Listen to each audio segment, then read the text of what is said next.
It's Monday, December 2nd, 2024. It's post-Thanksgiving, but pre-Christmas, but it's always time for the Knee Jerks podcast with Eno, Nick, and Big Al. I'm the Big Al of the equation, Al Beaton, longtime Detroit-based podcaster and blogger. And joining me, as always, to talk all things Detroit sports is, first off, is our West Coast correspondent, who had... his alma mater had quite the weekend, which we'll get into later, and that would be Nick Milanovich. Nick, how's things?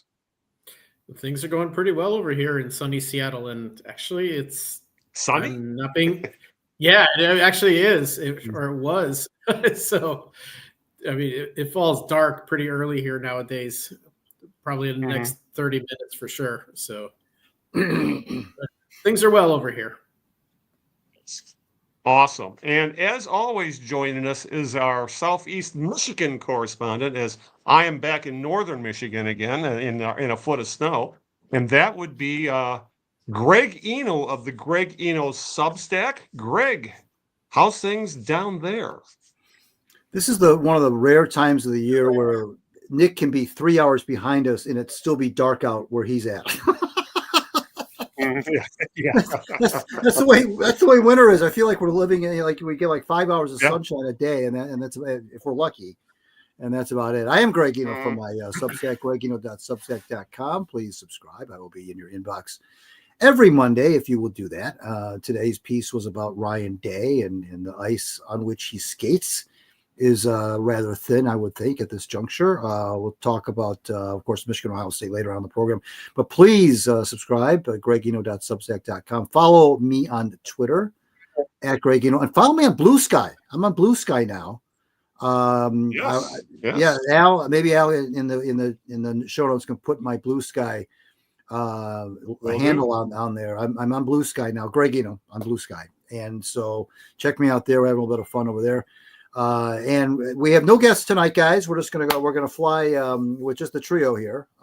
So we'll kind of chill out and just enjoy ourselves talking Detroit sports. But before we do that, Al's got a full plate as usual of topics to discuss. But before we get to that full plate, we're going to play a game we like to call Whose Birthday Is It, Maestro? Everybody knows how we play this game by now. I'll give Al and Nick a clue or two or three of an individual whose birthday it is today in the world of sports. And if one of those gentlemen can correctly guess this person, within the first two clues, he will receive a George Foreman grill. George Foreman grill is up for grabs here. So that's big stuff. Yes, the thing that actually made George Foreman rich, not boxing, but the grill. I think he spent all his boxing money before he came up with the grill. Yes, exactly. This person, guys, made his name in the world of baseball. Kind of a sad story, unfortunately. He was born on this date in 1968, but died in 2002 at the age of 33. He was an all-star. He was a three-time all-star and actually pitched a no-hitter in 1993, but unfortunately passed away at the age of 33. He was a National League guy. Damn. Things like this should be in our wheelhouse, and it's not ringing a bell. You have any ideas, Nick? No, the only one I can think of. I thought he pitched it was a pitcher for the Angels that died of yeah. Oh yeah, you're thinking. I know who you're talking about. Yeah, that's the only one that comes to mind. Who the heck just? He pitched for the Astros and the Cardinals and the Rockies.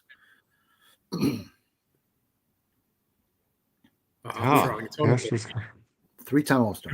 I'm drawing a blank right now. Okay. Yes. Okay. All right. We will pass and wait for the $50 question. Then when it comes up a little later in the show. Okay. Sounds good. All right. Okay. With that, as Greg is actually maybe on his way to stumping us for the first time in a while, we have lots to talk about between the Lions, who are amazingly 11-1, but cannot shake the teams that are right behind them. As we mentioned earlier, there was some goings on down at the Horseshoe in Columbus with Michigan and Ohio State. And Greg's alma mater is having some issues. We will try and touch on that a little bit because we need to get a little equal time here. And if we get some time, we'll also touch on the what's going on for Red Wings. As they had a big call up today. And the Pistons are one victory away from making it to the quarterfinals, I think, of the NBA Cup or whatever in Vegas. I don't know. We'll whatever. We'll figure that out. But guys, let's start with Michigan and Ohio State, because that really is dominated the discussion over this weekend, especially since the Lions played on Thanksgiving. So there's been a lot of time for that to percolate. And this past Saturday, unranked 6-5 Michigan, a team with probably the worst passing offense in the Power Four, don't have a quarterback, don't have wide receivers. Their top offensive player, tight end Colson Loveland, couldn't play due to injury. Their quarterback threw for Davis Warren threw for 62 yards, no touchdowns and 2 interceptions. Plus, one of those interceptions was one of the worst red zone passes I've ever seen in my life. Yet, despite all that, Michigan dominated the fourth quarter, essentially by grinding on the ground with Mullins, and they beat Ohio State 13-10. And I remember, and the first question Greg asked, and we were texting about it, was this the biggest upset in the history of the game? Even bigger than the most famous upset of the rivalry being the 1969 game, when it was Bo Schembechler's first year running Michigan, and that team beat what was considered at the time, or at least tracking to be, people were calling the greatest team in the history of college football. That the 69 Ohio State, and that was also a year after Woody Hayes had run up the score in Michigan, and I believe it was like 50-3 or something like that. 14. And Woody Hayes went for 2 at the end of the game, towards the end of the game, and afterwards they asked him why, and he said, because I couldn't go for 3. So it's one of the greatest sports quotes ever. But so I'll go with you, Nick, since this is in your wheelhouse, and you were so worked up about this game that you had trouble even watching it. Is this the biggest upset in the history of the rivalry? Well, 69 was before my time. And 69, well, hell, even in the 20-something, 30 years ago, those matchups were kind of different just because the Big Ten was a different animal then. Like, they had actually 10 teams. Yeah, Big Two. The Big Two and a little late. Yeah, so I can imagine that being a major upset. I think they'd had like several lousy years leading up to that game in 69. I think that was both. Michigan first was year mediocre in the 60s. They really were. Yeah, that was Michigan State's year, honestly. Right. And this year, Michigan had a pretty terrible season, if you ask me. Their offense the whole time was anemic. Hell, it was even anemic in the Ohio State game. But yeah, still, how the hell did Ohio State collapse like that? Michigan's defense must have been fantastic, holding them to only 10 points. Because I think they beat the hell out of Indiana the week before. The Ohio State did. Yeah, they did. And as I've said before for the Lions too, it's like Michigan has a really good kicker. So, which helped a lot. So, and it was for sure a big upset. Like, and I think when the rankings come out, if Ohio State kind of loses out because of that game to go into the playoffs, that's really huge. So we'll see. Maybe Ohio State gets in by the skin of their teeth, and it won't be quite as dramatic. So. Yeah, well, it's a big difference in that they will, even if they do make it in, they won't get a bye. They'll have to win 4 games rather than 3. So that's a big deal. I mean, they have an uphill battle. Who knows if they'll even get a home game? Yeah. Yep. Exactly. So, Greg, what's your take on all this? I know you're more of the historian of the group, and you wrote about a lot of this today. So, and I think you were leaning towards this is probably the biggest upset in the history of the game. Well, you look back at '69, and that was pretty fantastic. Michigan was so bad in '68. They had fired Bump Elliott, brought in Bo. Yep. Nobody knew who Bo was. He was a head coach Yep. at Miami of Ohio. Nobody knew where Miami of Ohio was. And here he comes down to Ann Arbor and breathes life into the program. Billy Taylor, of course, the great running back for Michigan, ran crazy that day against Woody, and that's great. And I think they were like 18-point underdogs or something like that. But the thing is, Michigan's team there back then in '69, though, Al, was ranked. Ended up being, I think they were. I want to say they ended up in the top, may have been in the top, certainly top 20, if not top 15. And they were a ranked team. They weren't bad. They finished, I think, 8 or 9-2 or something.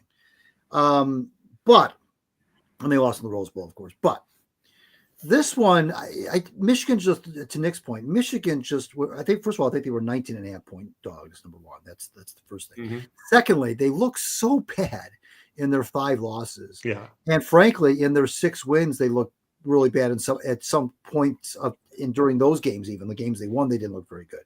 And you outlined at the top of the discussion about the quarterback situation and so forth, and Sharon Moore being in over his head, and what's going on with that, and how could they not have a quarterback even just 1 year removed from a national championship, and blah blah blah. And it just didn't seem like that this was going to be anything other than a big time win for Ohio State. They had lost 3 in a row in the series. Who could have thought they'd lose 4? Everything was just it was on the road. And that was the other thing. The Michigan game in '69 was in Ann Arbor. This game was on the road, and I don't know. I sometimes I tend to fall. I tend to use historical bias, and I tend to side with the old time stuff. But I think in this case, I'm willing to say that this was more unexpected and a bigger upset. Ohio State ranked number 2 in the country, in the whole 9 yards. And of course, there was no college playoff back in '69. And you're right. The '68-'69 Buckeyes were a great team. There's no question about it. Rex Kern at quarterback, and they were a lot of ton of future NFL players on that roster on both sides of the ball. But I just feel like the way that the Michigan went into this game with all the kind of the dark cloud hanging over them, it kind of just wanted to get this game out of the way, go 6-6 and take your chances on maybe a bowl bid. Nobody thought anything like this was going to happen. And to Nick's point also about the defense, holding Ohio State to 10. But that's, I think, guys, when you win a game like this of this magnitude, this upset magnitude, you almost have to do it that way. You have to do it kind of ugly, low scoring. I wouldn't think that Michigan was going to win this game 42-40 or something. If they were going to win this game, because it was such an upset, because they were almost 20 point dogs, they were going to have to hold Ohio State to a low point total. And that's exactly what they did. Yeah. And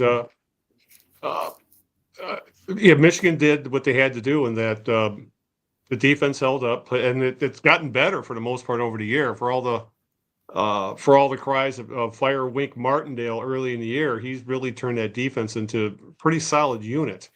But it helps that he has like 2 NFL first-round draft picks at defensive tackle, and that's where it kind of leads into Ryan Day, who essentially, between his game and clock management, which was brutal, his game plan was essentially run the ball towards the strength of Michigan's defense, their interior defensive line. They only averaged 3 yards a carry. I believe they ended up only getting 77 total yards. Michigan outgained them on the ground by over 100 yards. They had like 170 and change. And in this game, the team that runs for more yards almost always wins this game, because it really turns into one of these kind of slugfests. It's very rare we see what Michigan done the last 3 years and essentially blowing out Ohio State. But at the end of the game, he really, Ryan Day really screwed things up, first off of his clock management, in that Michigan was, I think they had a 3rd and 5, 3rd and 4 inside the 10. Day calls a timeout. When they come back, he has 12 men on the field, and he can't call a timeout. You can't call back-to-back timeouts. So they had to run. They had a 10-second clock runoff. So that's why Ohio State only ended up with like 45 seconds at the end of the game with the ball, because of that mismanagement right there.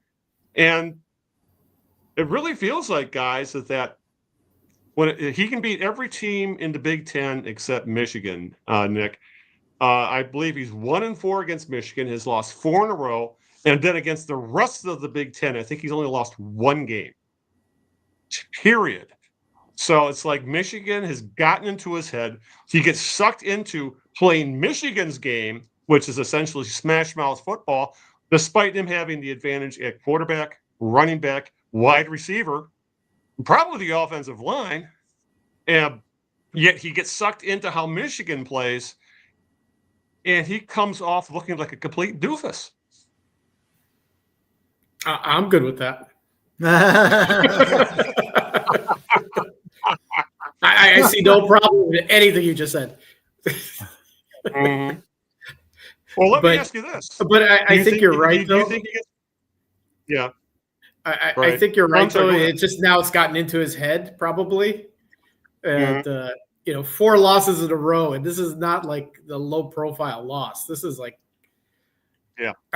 If the memes I'm seeing on social media are anything like any other media, holy crap. I mean, just people are going to town on the whole game. So he's going to hear it for a long, long time, honestly.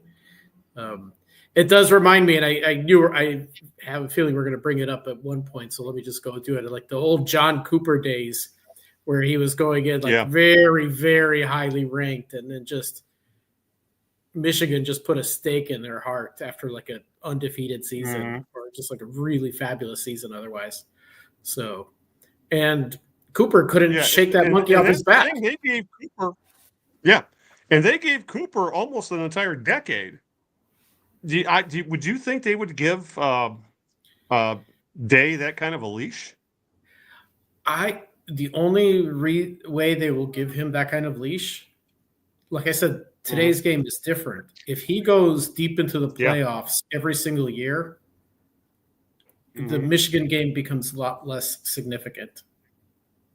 It's more important to Michigan. That rivalry game was more important to Michigan this year than it was to Ohio State, probably, because Michigan's season was gone. They had nothing to play for. And anytime your team's season is sort of kind of going out the window, fans, what they look at is like rivalry games like in football, especially college football, I think. So Michigan beat Michigan State. That was 1. And then Michigan beat Ohio State. That's 2. The other thing fans look at are just individual players and their accolades and their stats and awards that some individual players have, when there's like no chance of some kind of national championship. So for Michigan, I think it was a little bit bigger deal this year. That is kind of a point that essentially Ohio State still had the college football playoff in their hip pocket. Essentially, they're still likely going to make it. I think they went from number 2 to number 7, at least in the AP poll. So they'll likely still be in the top 12, but they've lost. Like they likely lost a home game. They lost the bye week. So, but that you might not be onto something there, thinking that this game wasn't the be all end all, because because of the 12-team college football playoff. Greg, what are your thoughts on Ryan Day? I know you have quite a few. Well, I personally don't think that the guy should be fired. I mean, he's 66-10 for God's sakes. Now, I know though, having said that, the way I came at the angle I came at my piece today was not speaking from my opinion, speaking from the perspective of Ohio State supporters and school admins and so forth. And this is really a tough pill to swallow in this series. Nick mentioned John Cooper, and I brought this whole thing up. I brought up your Woody Hayes quote. In fact, I led with that in my piece today about the going for 3. Cooper was 2-10-1 against Michigan. And to Nick's point about there were 3 times, 93, 95, and 96, where Ohio State was unbeaten and in the top 5 when they played Michigan, and all 3 times they lost. And 2 of those times they got denied a Rose Bowl bid. And Cooper was also 3-8 in bowl games in general. It's funny because when he coached for Arizona State, he only coached there for 3 years, but when he coached for Arizona State, he went 0-2-1 against Arizona, their interstate rival. So his record in rivalry games like 2-12-2 or something, and the bad bowl record and so forth. But John Cooper won 70% of his games in 24 years as a head coach, but yet he's, like I wrote in the piece today, he's a cautionary tale. He's an absolute cautionary tale of guys who can't win the big one when it comes to rivalry games. Yeah. And the thing about rivalry games, as you know, is that in college football, that's probably the toughest one to swallow, because you got to own that for 364 days. It's not like basketball where you get to play a team twice. It's not the NFL where you can maybe play a team twice. You play. The other schools got bragging rights for a year. The fan base has got bragging rights for a year. I've seen memes where they've listed how many days it's been since Ohio State beat Michigan in football. It's like 1,800 or something like that days. I don't know what it is now, but it gets posted all the time. Yep. And now they got to, once again, Ohio State has got to just own this for another year and just grit their teeth. And I personally don't think the guy should lose his job over this, but I also know that Ryan Day himself said that when he lost to Michigan, I'm not sure if it was the first or second time. This is his words. He said it was almost as bad as when my father died. Now you can say that's dramatic. I could be that, but that's what he said. And now he's lost to them 4 years in a row. Let's put it this way: it wouldn't surprise me if he was fired. But if they go deep in the playoffs this year, make it to the championship game or something, I don't see how you don't bring him back. They get bounced in the first round after losing to Michigan for 4 years in a row. Yeah, maybe it is time for a change. He's only 45 years old. Don't forget, he got this job. He was kind of the accidental head coach. He was brought on as an interim when Urban Meyer took administrative leave. They stuck with him. He kind of like Sherrone Moore, quite frankly. They stuck with him, but he won right out of the gate and really hasn't stopped winning except for against Michigan. Yeah. Yeah, I guess the question, Greg, would you ever think, could you see Ryan Day just saying the hell with this and just taking another, he would be, I would think 95% of the schools in the country would love to have Ryan Day coaching them, considering at least his record. He's still one of those guys that feels like he was born on third base with that damn team, with Ohio State, the way they're run. But like, for example, the quarterback of OSU last year was Kyle McCord, who left because he caught all kinds of shit from the fan base, despite having a great year. He had caught all kinds of shit from the fan base for losing to Michigan, and he ended up transferring to Syracuse. And he had a hell of a game again for Syracuse this weekend to beat their rival. He beat Miami. And knocked Miami out of the ACC championship game because he had a big game. And the press asked McCord about what happened in Columbus, and all he said was everything comes full circle. Just in that essentially, he did. I think he was fairly pleased with what happened at Ohio State, thinking it wasn't all his fault. And the quarterback they have there now shit the bed in this game, literally, with 2 interceptions.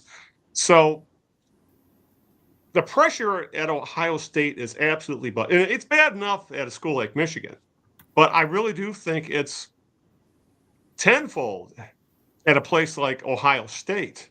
It really does feel that way with them because they never have down seasons. Michigan's had down years. Alabama's had down years. Nebraska's in the middle of down years. Texas has had down years. Not Ohio State. So could you picture Ohio State fans going 9-3 a few years in a row? They would lose their fucking minds.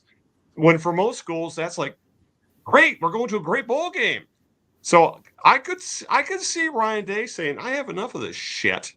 I'm going to take a different job. Do you think something like that could happen? Well, no. I think that when you've got it, I know you're saying, I appreciate the sentiment of what you're saying because I know that I get it. You get fed up and you say, like you said, screw this. But when you have a job like that, I think these guys I think to the point where walking away even if you're kind of, I don't know what word you would discuss it, whatever word you want to use, walking away from a job like that is no way to improve your legacy. That's for sure. And I don't know that he would a destination job. I guess is the best way to put it. I don't think he'd do that. Yeah. I think he would stick it out until they told him to leave. Now, here's the thing about Day. Yeah, absolutely, you're absolutely right. There's no question he would get another job in a heartbeat for sure. But I will say this: if you remember back in the first time that Michigan beat them in this run in 2021, Josh Gaddis, who was the offensive coordinator for Michigan at the time, said, right. And I can't remember if he said this before the game or after the game.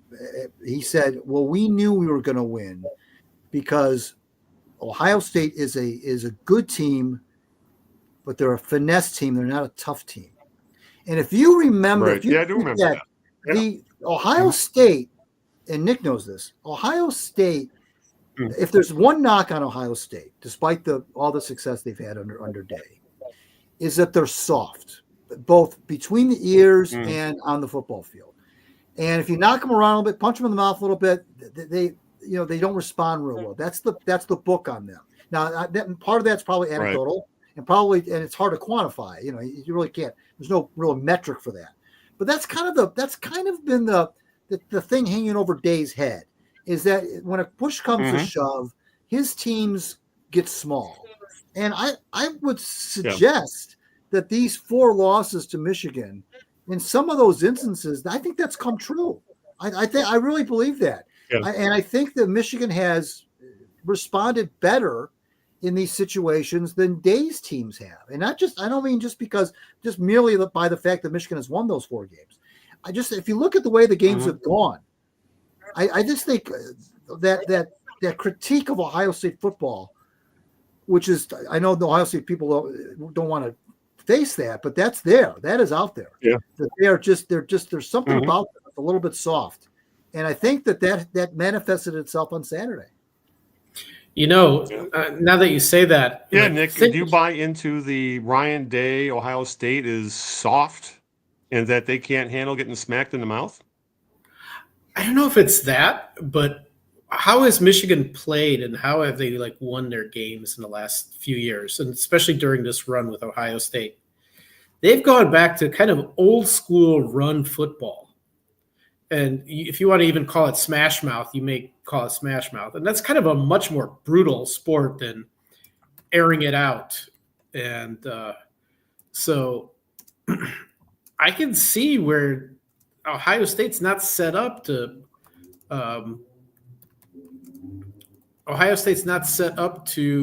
handle a lot of running like Michigan was doing. And Michigan has a hell of an offensive line too. Yeah. So, add that to it, and defensive line. So it's are they soft against most of the Big Ten?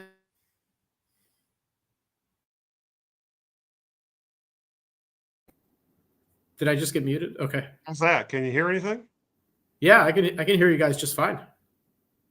Huh.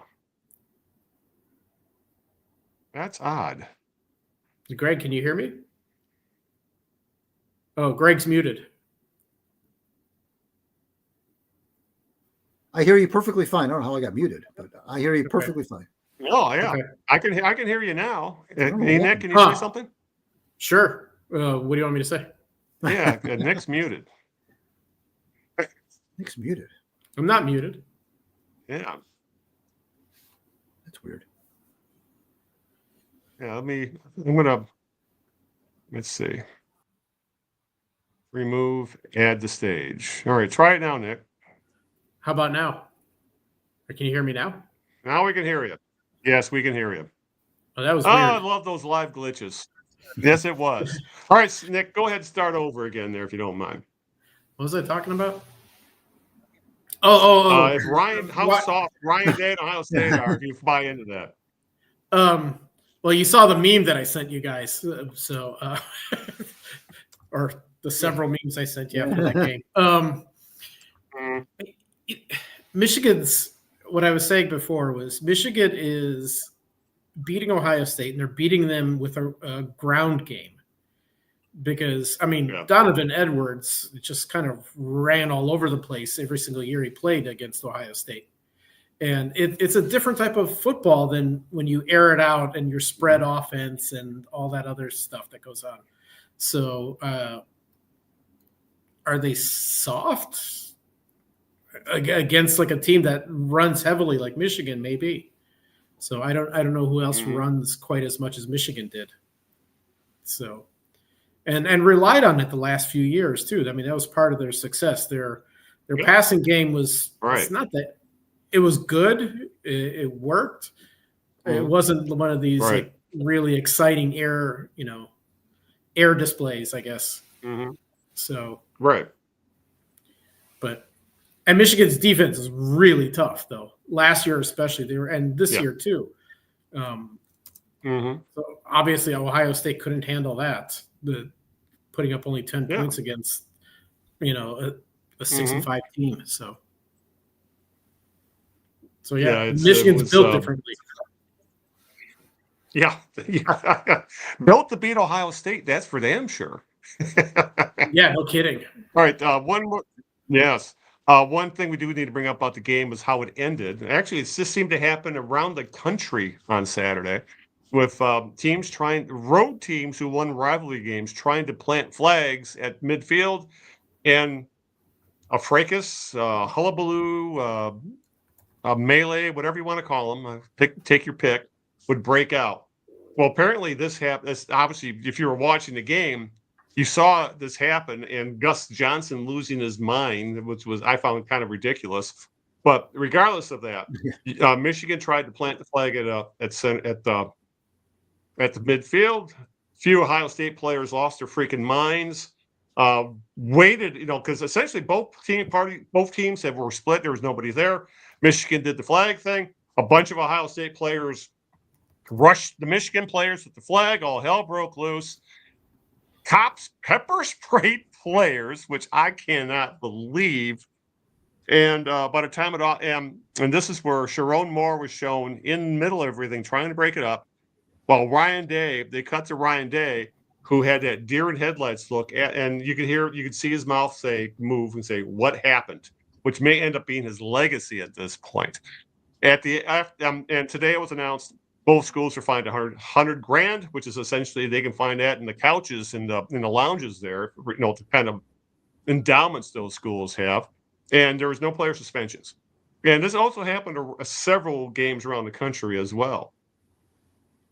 Greg, I found the whole thing kind of silly because I guess Ohio State's reaction, because Texas did it at U of M, Oregon did it at U of M, then Michigan does it to Ohio State, and Ohio State absolutely loses their minds. So this, again, feels like, I don't want to call it an overreaction. I don't know if I want to call it sore winning or sore losers, but the whole thing just felt like a complete overreaction, and especially what the cops did. That was not even necessary, what the cops did. Yeah, well, that for sure was. But why are we planting flags? I mean, that the other team is not going to take kindly to it. Why would they? I mean, I don't blame them. I remember years ago when Michigan. Remember, they've got that M Go Blue M Club supports you banner that they brought out in Ann Arbor. And there was one year where Ohio State, I think, grabbed the banner or tore it down or something, and of course there's going to be a reaction to that. I mean, when you get that many and you get that many players, 40, 50 players from each team going at it, what's wrong with whatever happened? Just winning the football game, maybe singing the fight song with the band and your cheerleaders and with your section that's there that travel with you, and going to the locker room. What's wrong? What's wrong with that? Now I want to say something about what you said about Gus Johnson, and I thought Gus Johnson was over the top, frankly, with his reaction, really late into Michigan, kind of without, kind of being judge and jury and executioner there. I thought that his role as an announcer should be a little bit more impartial, or so. He tore into Michigan like he was an Ohio State announcer, and I thought that was a little bit over the top the way he reacted. But I mean, and the pepper spray was ridiculous. But why are we planting flags? You know, that's cheap stuff. I mean, you know, just go to the locker room. You won the game. It happened. The melee happened right when that young reporter was interviewing one of the Michigan players. Then all of a sudden, the interview got cut short because all this stuff was going on behind them, and she got I felt kind of bad for her for a second because she got kind of pulled into all that. And so I don't know. I just think that the whole thing is kind of silly. What do you expect to happen when you're going to try to plant a flag? Why are you planting a flag? They've even done it in the NFL. I think so. Didn't somebody in the NFL try to plant a flag on the Dallas Cowboys star in midfield one time? An NFL player did or do a? I think he was stomping on it. Wasn't like stomping on it or something. Terrell Owens, I think. Yeah, something like that. I think it was Terrell Owens, and he was stomping on it. Yeah, that's what it was. And a phrase broke out. Yes. But that sounds like a Terrell Owens thing, so I don't expect much out of him. Yes, it does. It does. Nick, where do you fall on this whole hullabaloo about planting flags and pepper spray and fines and everything else? Honestly, it's a bunch of 20-year-old guys that they're happy that they won. It's a silly gesture. But it's benign. Nobody's getting hurt on this. The big stink happened because Ohio State just lost their shit over that. And I don't know. The whole flag thing is, like I said, it's a silly thing, but like whatever. On the grand scheme of things, it's not like the end of the Michigan State game a couple years back when the Michigan guys were running in a tunnel and the Michigan State guys, they got mugged essentially. Yeah, they just started beating the hell out of a Michigan player unprovoked. So that's really different. This is kind of just benign and a little like whatever. To me, it's whatever. And like I said, it happened to Michigan twice. Like you said, like it happened to Michigan twice this year.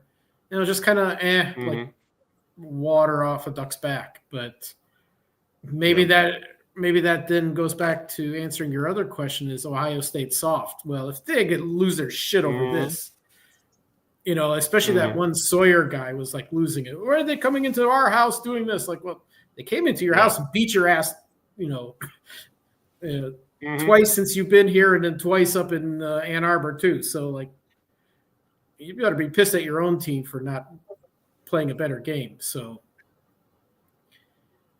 Just kind of dumb, much ado about nothing. I didn't catch Gus Johnson's comments, so like, but it was over the top, and I think some of it plays into he's admitted he grew up a Michigan fan.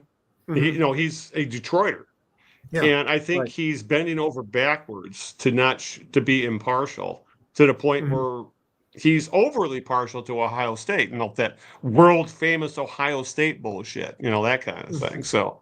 But it's and I think one of the best lines I heard about this whole rivalry thing was I don't know which Michigan player said it or someone with Michigan said it's you know how Ohio State supposedly when at Ohio State when a team beats Michigan they get a little charm, gold pants charm, and I believe a Michigan player said we don't play for trinkets. That's essentially what it is, But that really just shows how weird Ohio State gets about the whole rivalry when it comes to putting an X through the M, the gold. Oh yeah, crap. No U's and no M's, and it's like, exactly. It's ridiculous. Ohio State, it's a hell of a rivalry, and Michigan takes it seriously, but I think Ohio State takes it almost to an unhealthy status when it comes to how they feel about this rivalry. And the worst thing that happened to them, I think, was that long stretch where they dominated. And now that they've lost 4 straight, they're absolutely losing their shit. I think that's definitely true. I mean, it was a lot of losses to Ohio State through the Tressel era, and I think Urban Meyer went undefeated against Michigan. Urban Meyer, so he got a little bit spoiled. Yeah, I think the only Ohio State loss during that frame was when was it Luke Fickell was an interim for 1 year. Yes, and that was it. I mean, and now you lose 4 years in a row. All of a sudden, it's like, okay, the big guy on the block just got hit back in the mouth. And so, yeah, the world's ending apparently in Columbus. Personally, I've always felt that like Michigan State fans had more vitriol against the Wolverines than Ohio State did. So, you got a point there. That's I think Michigan State feels uglier, if you know what I mean, or there's a more visceral hate. Maybe a better way to put it. I will say that might be the case with Spartan fans towards the Wolverines versus the Wolverines towards the Spartans. Yeah. Right. Michigan, I think, puts more emphasis on the Ohio State game. Right. So. Yeah, for sure. Yeah. Because I was reading on some of the other sites around, in the Big Ten, and Michigan State fans were so upset that they didn't have a rivalry game at the end of the season. They were like, "We're playing Rutgers," essentially, and because Michigan had for years they had the land grant thing with Penn State, but they weren't considered a protected rivalry when the Pac-12 teams joined, and then the schedules changed, and now Michigan State is kind of left out in the cold when it comes to the final game of the year. Mm-hmm.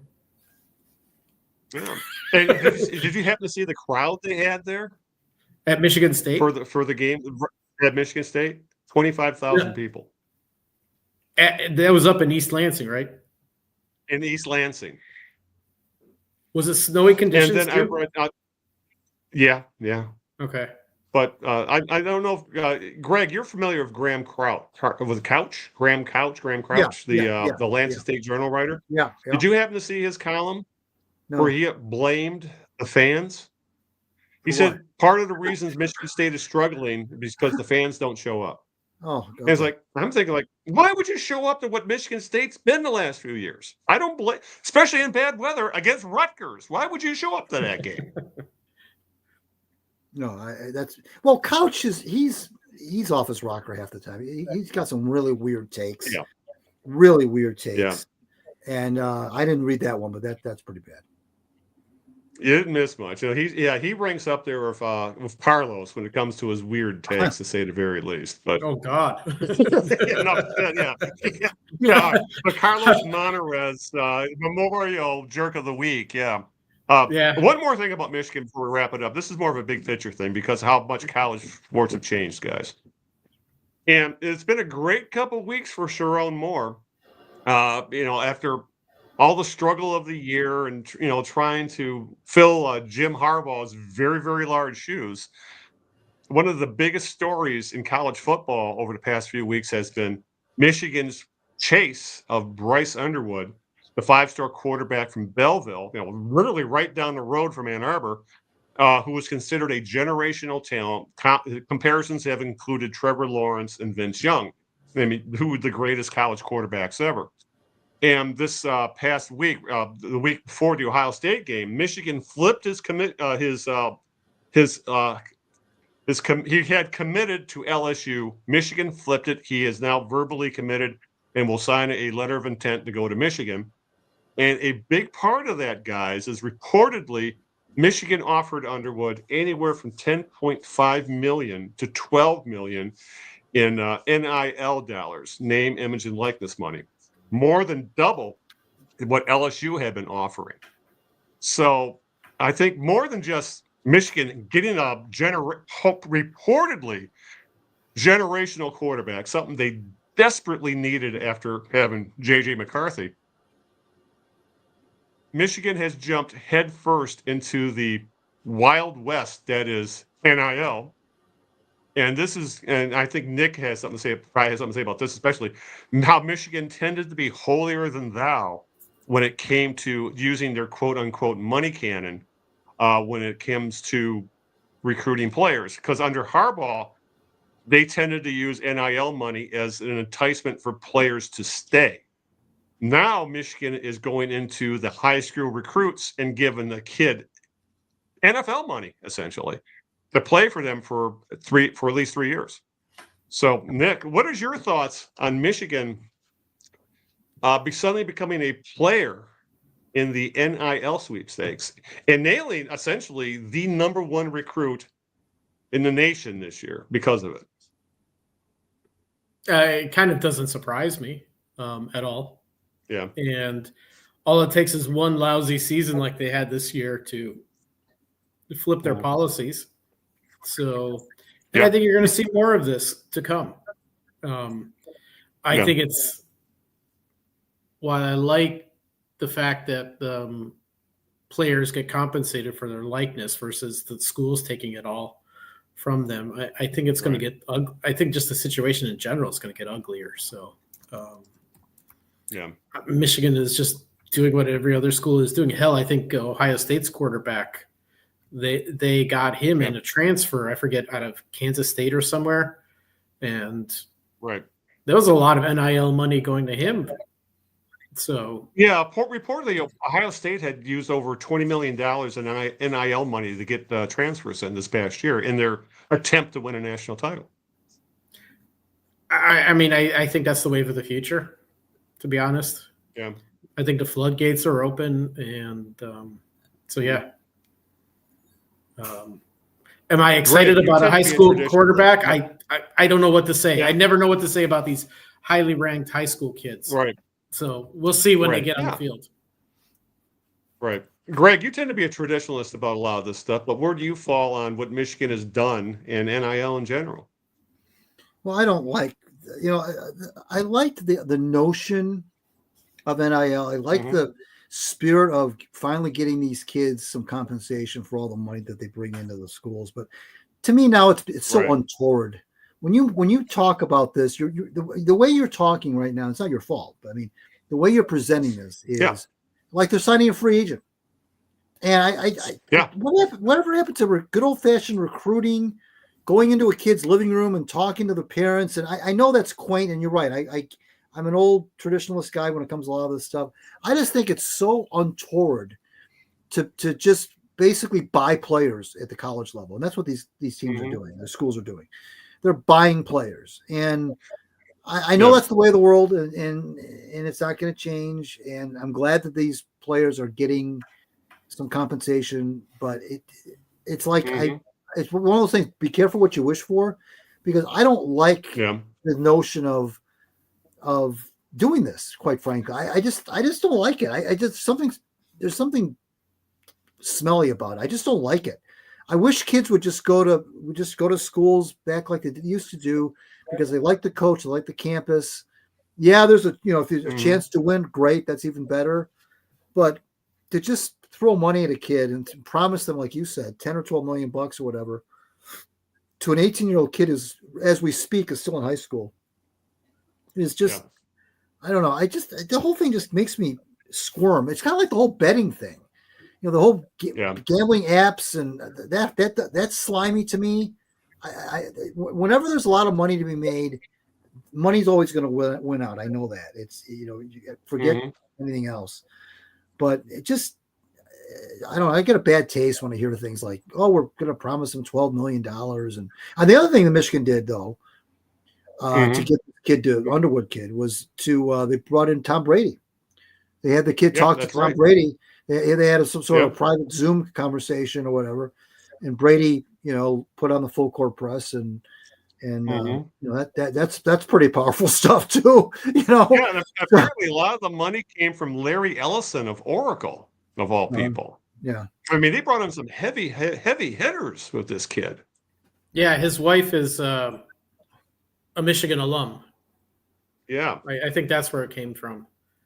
Yeah. And once alumni, it's like the whole booster thing from back in the 70s and 80s. Yeah. I mean, who's a booster other than rich alumni? So now they can start throwing in money. Wait till Stephen Ross starts throwing in his weight into this, and God knows who else. So. Yeah, Dave Portnoy at Barstool Sports was another one, I guess, who was kind of a player in all this. And I've had some dealings with him way back in the day, and I'm not impressed by that guy. And he has some, but regardless, he's another one who has said, I'm willing to throw money into the NIL pile to get Michigan back on track. So yeah, they have brought in some big some, like I said, some heavy hitters to start doing this. But I guess the one thing that comes to mind: what if Underwood struggles? It's entirely possible. Nick, you even said it. You don't know what to make of these kids. They're 18 years old. And how often do you see 4 and 5 star guys not make it? It happens. And I could not imagine the pressure on an 18-year-old kid essentially being told he's the savior of the Michigan Wolverines, but he's also being paid an insane amount of money to do it. And if he doesn't, I can see the fan base turning on this kid like that. I don't see why not. Yeah. He's essentially a professional now. He gets paid better than like a rookie quarterback would, I think, in the NFL. Like it's not a small amount of money we're talking about. Right. Yeah. And okay, he's going into, right into the fire at Michigan with high expectations, all that money thrown in, and he's 18. So, I would worry about giving a kid just a sports car at 18 versus, here's your beat up old mom's Chevy instead. So, Lord on that thing for a while. And, but yeah, I think the NIL thing has gotten out of hand. It's gone to such another extreme. And then you also have the transfer portal, right? So I don't know how that plays in. And they say, oh, fuck it. I can't, I don't like what's going on here at Michigan. Let me go to the rival or go back to LSU or go to somebody else. So, I mean, it's just total chaos, actually. Yeah, like if you were that, was it the kid that redshirted all year? Yeah, I think he only took one snap the entire year for Michigan. I think it was his name, Jaden Daniels, I believe. You don't think he's going to transfer out with Underwood coming in? And some other school will definitely pay him to because he was like a 4-star quarterback. Some other school will definitely pay him to transfer. I'm sure. Well, I hear now grumbling I don't know why he would stay at Michigan. Yeah. I heard today stuff being thrown around that the USC quarterback is entering the transfer portal. And they're saying, hey, why don't he come to Michigan, be the bridge quarterback? Like, do you think this dude wants to go to be the bridge quarterback somewhere? I kind of don't think so. That's funny. We got so many general managers in social media. It's not even funny. Yes. You're right. So, all right. Before we move on to the Lions, we need to let Greg talk a little bit about his school, and whose coach is a friend of the podcast who comes on the show every year. What the hell is going on in Eastern Michigan, Greg? They started the season 5-2. The wheels fell off. They lost 5 straight games in the MAC and missed the bowl game. What happened?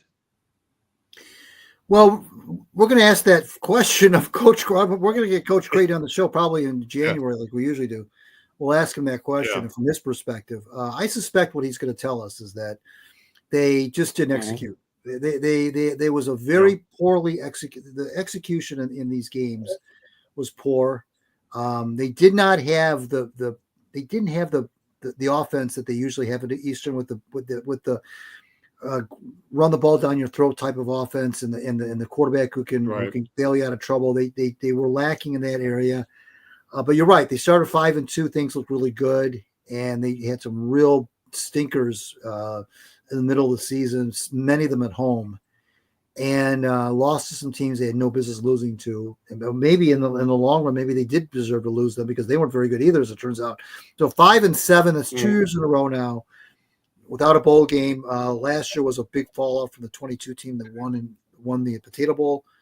So there are some impatient people. I'm on the Eastern Michigan groups, of course, on Facebook, and I run one. I'm an admin of one of them, and there's whispers that Creighton should go. He's never won a MAC championship, as you know. That's one thing he's talked about in our program. That's the white whale. His white whale is a MAC championship. He hasn't been able to do that, and so there are some folks that want him gone, and that's the nature of the beast. He's been there for he just finished his 11th year, believe it or not. So you wear out your welcome a little bit. Fans get a little bit. You build the program to a point where the expectations are higher. You win a bowl game, and then you fall off the cliff a couple of years in a row. Yeah, people are going to get a little antsy. So I personally don't think he's in trouble there. I think he's pretty set. But there are some segments of the fan base that are a little bit frustrated and are starting to whispers that he should go. I don't think so. I mean, not just because he's in front of the show, but I think that he's done enough good things there that he should be able to be allowed to try to ride out this storm. And hopefully it's just a storm. They can get back on track and get back to where they were. But it's been a disappointing couple of years for sure. Yeah, he still has the support of the administration, you believe? Yeah, absolutely. Without question. Yeah, but doesn't this feel like a be careful what you wish for kind of thing? Kind of like with Nebraska of Bo Pelini kind of thing? Yeah.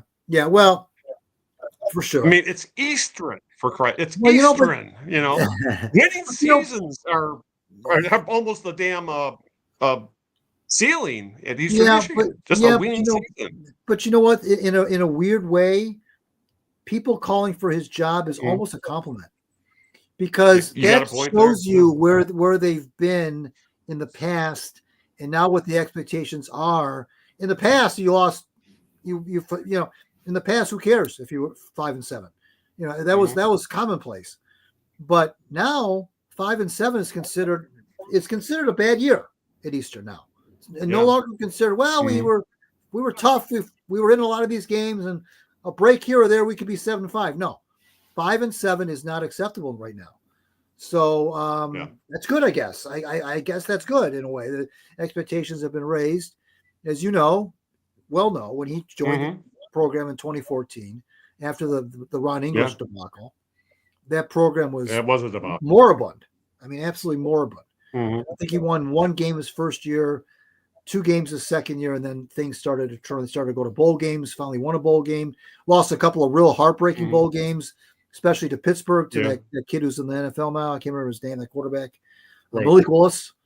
Lost to him in Detroit, in Ford Field, in the last seconds. Yeah. Lost a couple of heartbreakers in bowl games. Finally, won, beat Boise State, or not Boise State, San Jose State in the Potato Bowl. But we'll see. We'll have him on the show. We'll talk about it. Greg, didn't Eastern go to a bowl game last year? That was no, they didn't go to. They won in 22, but not in 23. What was that game? That end of the year game that just kind of went really ugly. I thought that was a bowl game. It was a bowl game, and it did end ugly, and it was that Pittsburgh game. Oh, that was 22. Yeah, no, that was like 20 or 21. 22, they beat San Jose State. Okay. 20 or 21, they lost to Pittsburgh in Detroit at Ford Field. That was ugly, what you're talking about. That was when I think it was the quarterback for Eastern, lost his mind, and that was ugly. Remember that, Al? Yes. I thought that was just last year, so I must be mixing it up. Okay. And we had the coach on not long after that game, as a matter of fact, and we talked about that. Yeah. That was ugly for sure. Yeah. Okay. Yeah. All right. I think with that, Greg, it's time for birthday game question 2. This person made this is for the George Foreman Grill. This person made his name in the world of baseball. Tragic end to his life. He died at the age of 33 of heart failure, believe it or not. During the season, he pitched in 3 All-Star games, pitched a no-hitter in 1993. Was active for the Astros, Rockies, and St. Louis Cardinals.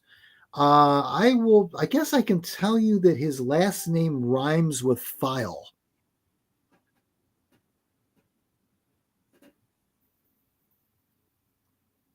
Daryl Kyle? Yeah, Daryl Kyle. No. Yeah, it was him. It was Daryl Kyle. Yeah, I don't think I would have gotten it otherwise without that hint.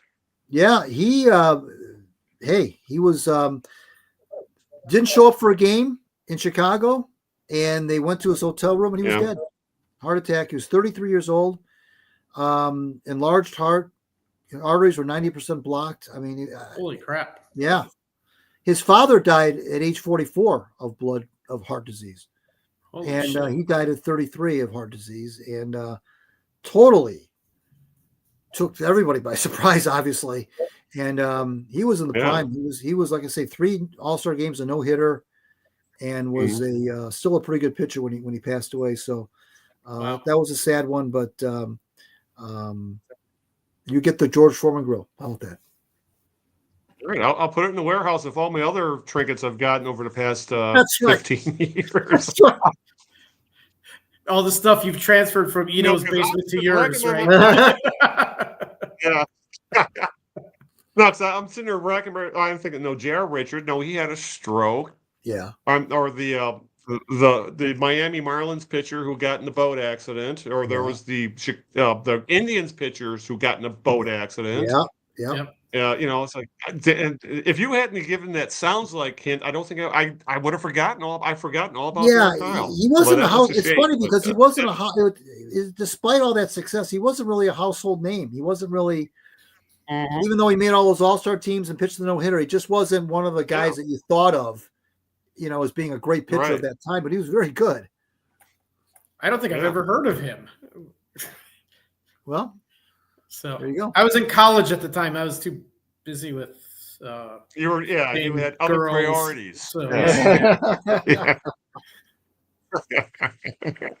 All right, now let's get off the girls and let's talk about Lions here. So anyway, all right. The Lions are still streaking. They're now 11-1, 10-game winning streak, team record. They've beat the Colts on the road, and then they beat the Bears at home on Turkey Day, breaking their long Turkey Day losing streak.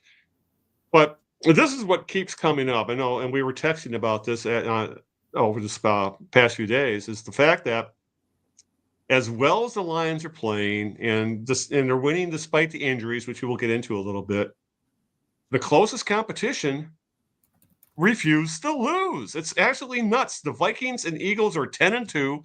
The Packers are 9-3. They all have long winning streaks. The Lions, it's weird, Greg, how the Lions are having the best season probably in franchise history, but it just happens to be at the same time when the NFC North has become the most competitive, best division in NFL history.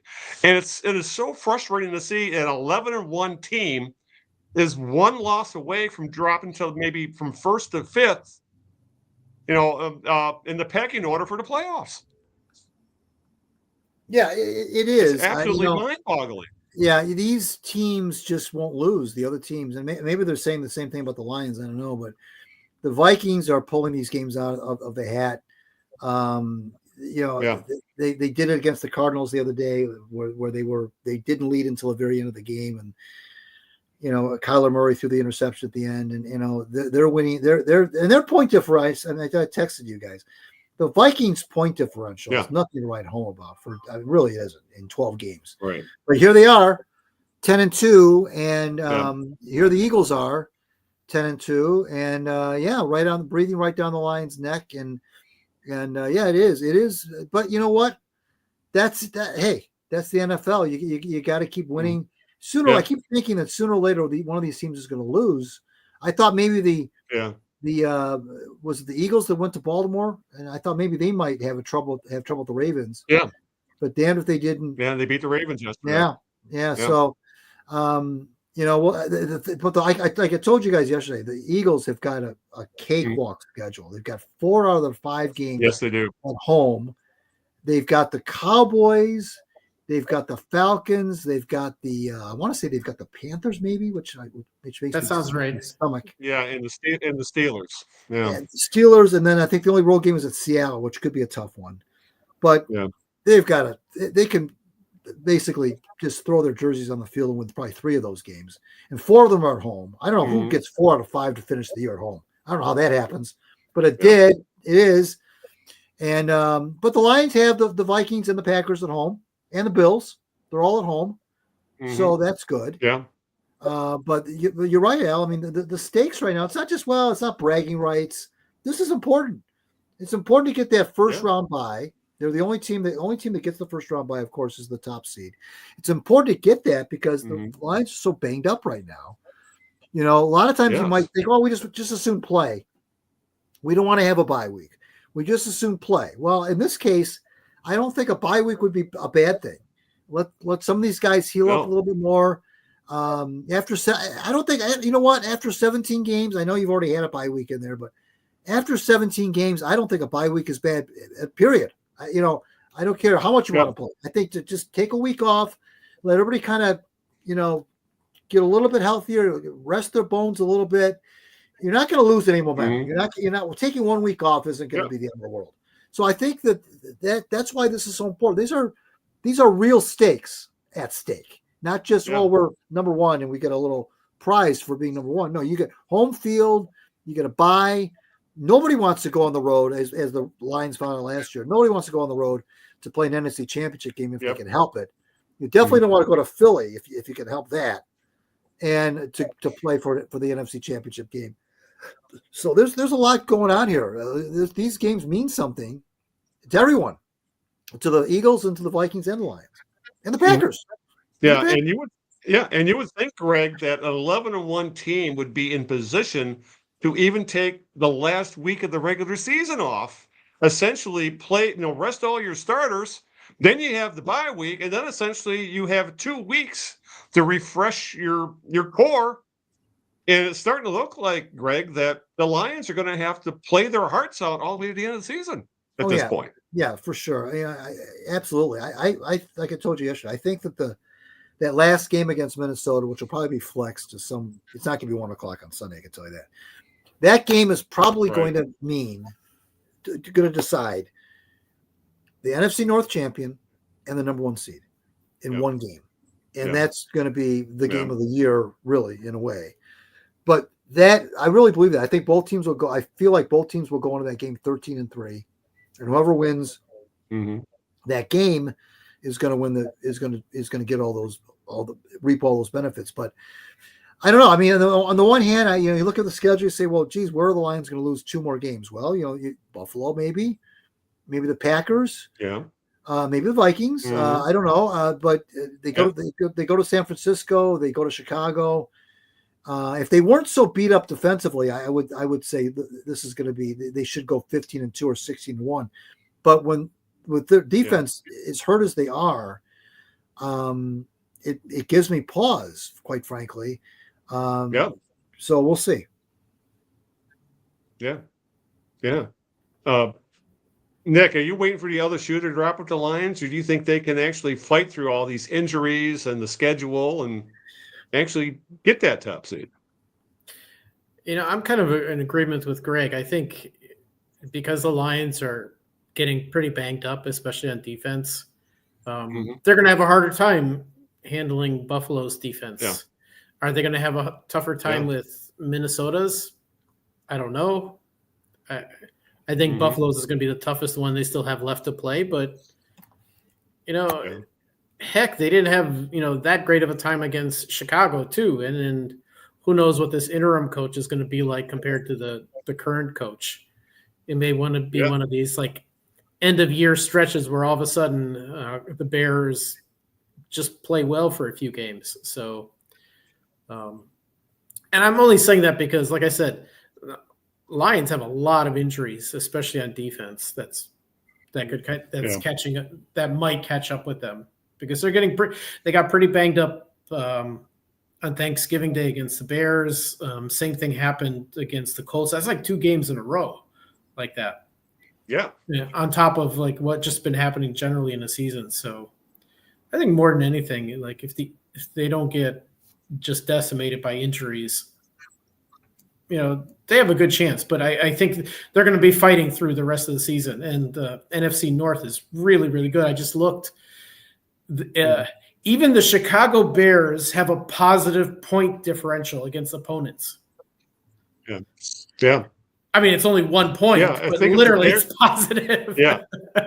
So. Yeah, and the Bears lost. And the Bears lost 1 game on a Hail Mary. They lost the Lions. Well, I won't say they lost the Lions game, but they lost a chance to win the Lions game by Matt Eberflus's.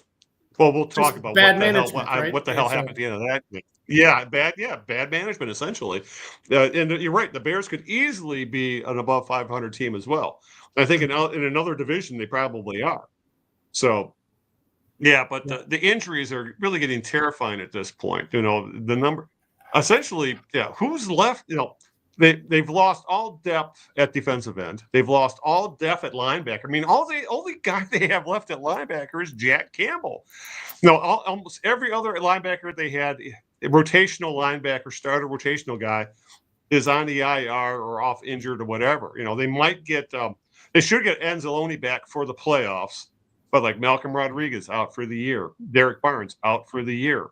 Jalen Reeves-Maben, I don't know if he's coming back or not. He's out long term as well. That's their linebacker room right there for the most part. God forbid something happens to Jack Campbell.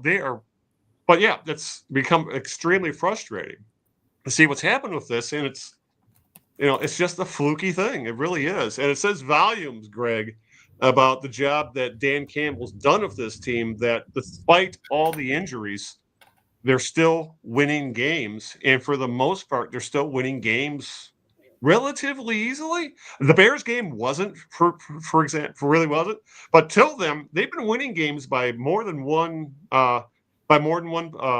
score, multiple scores usually.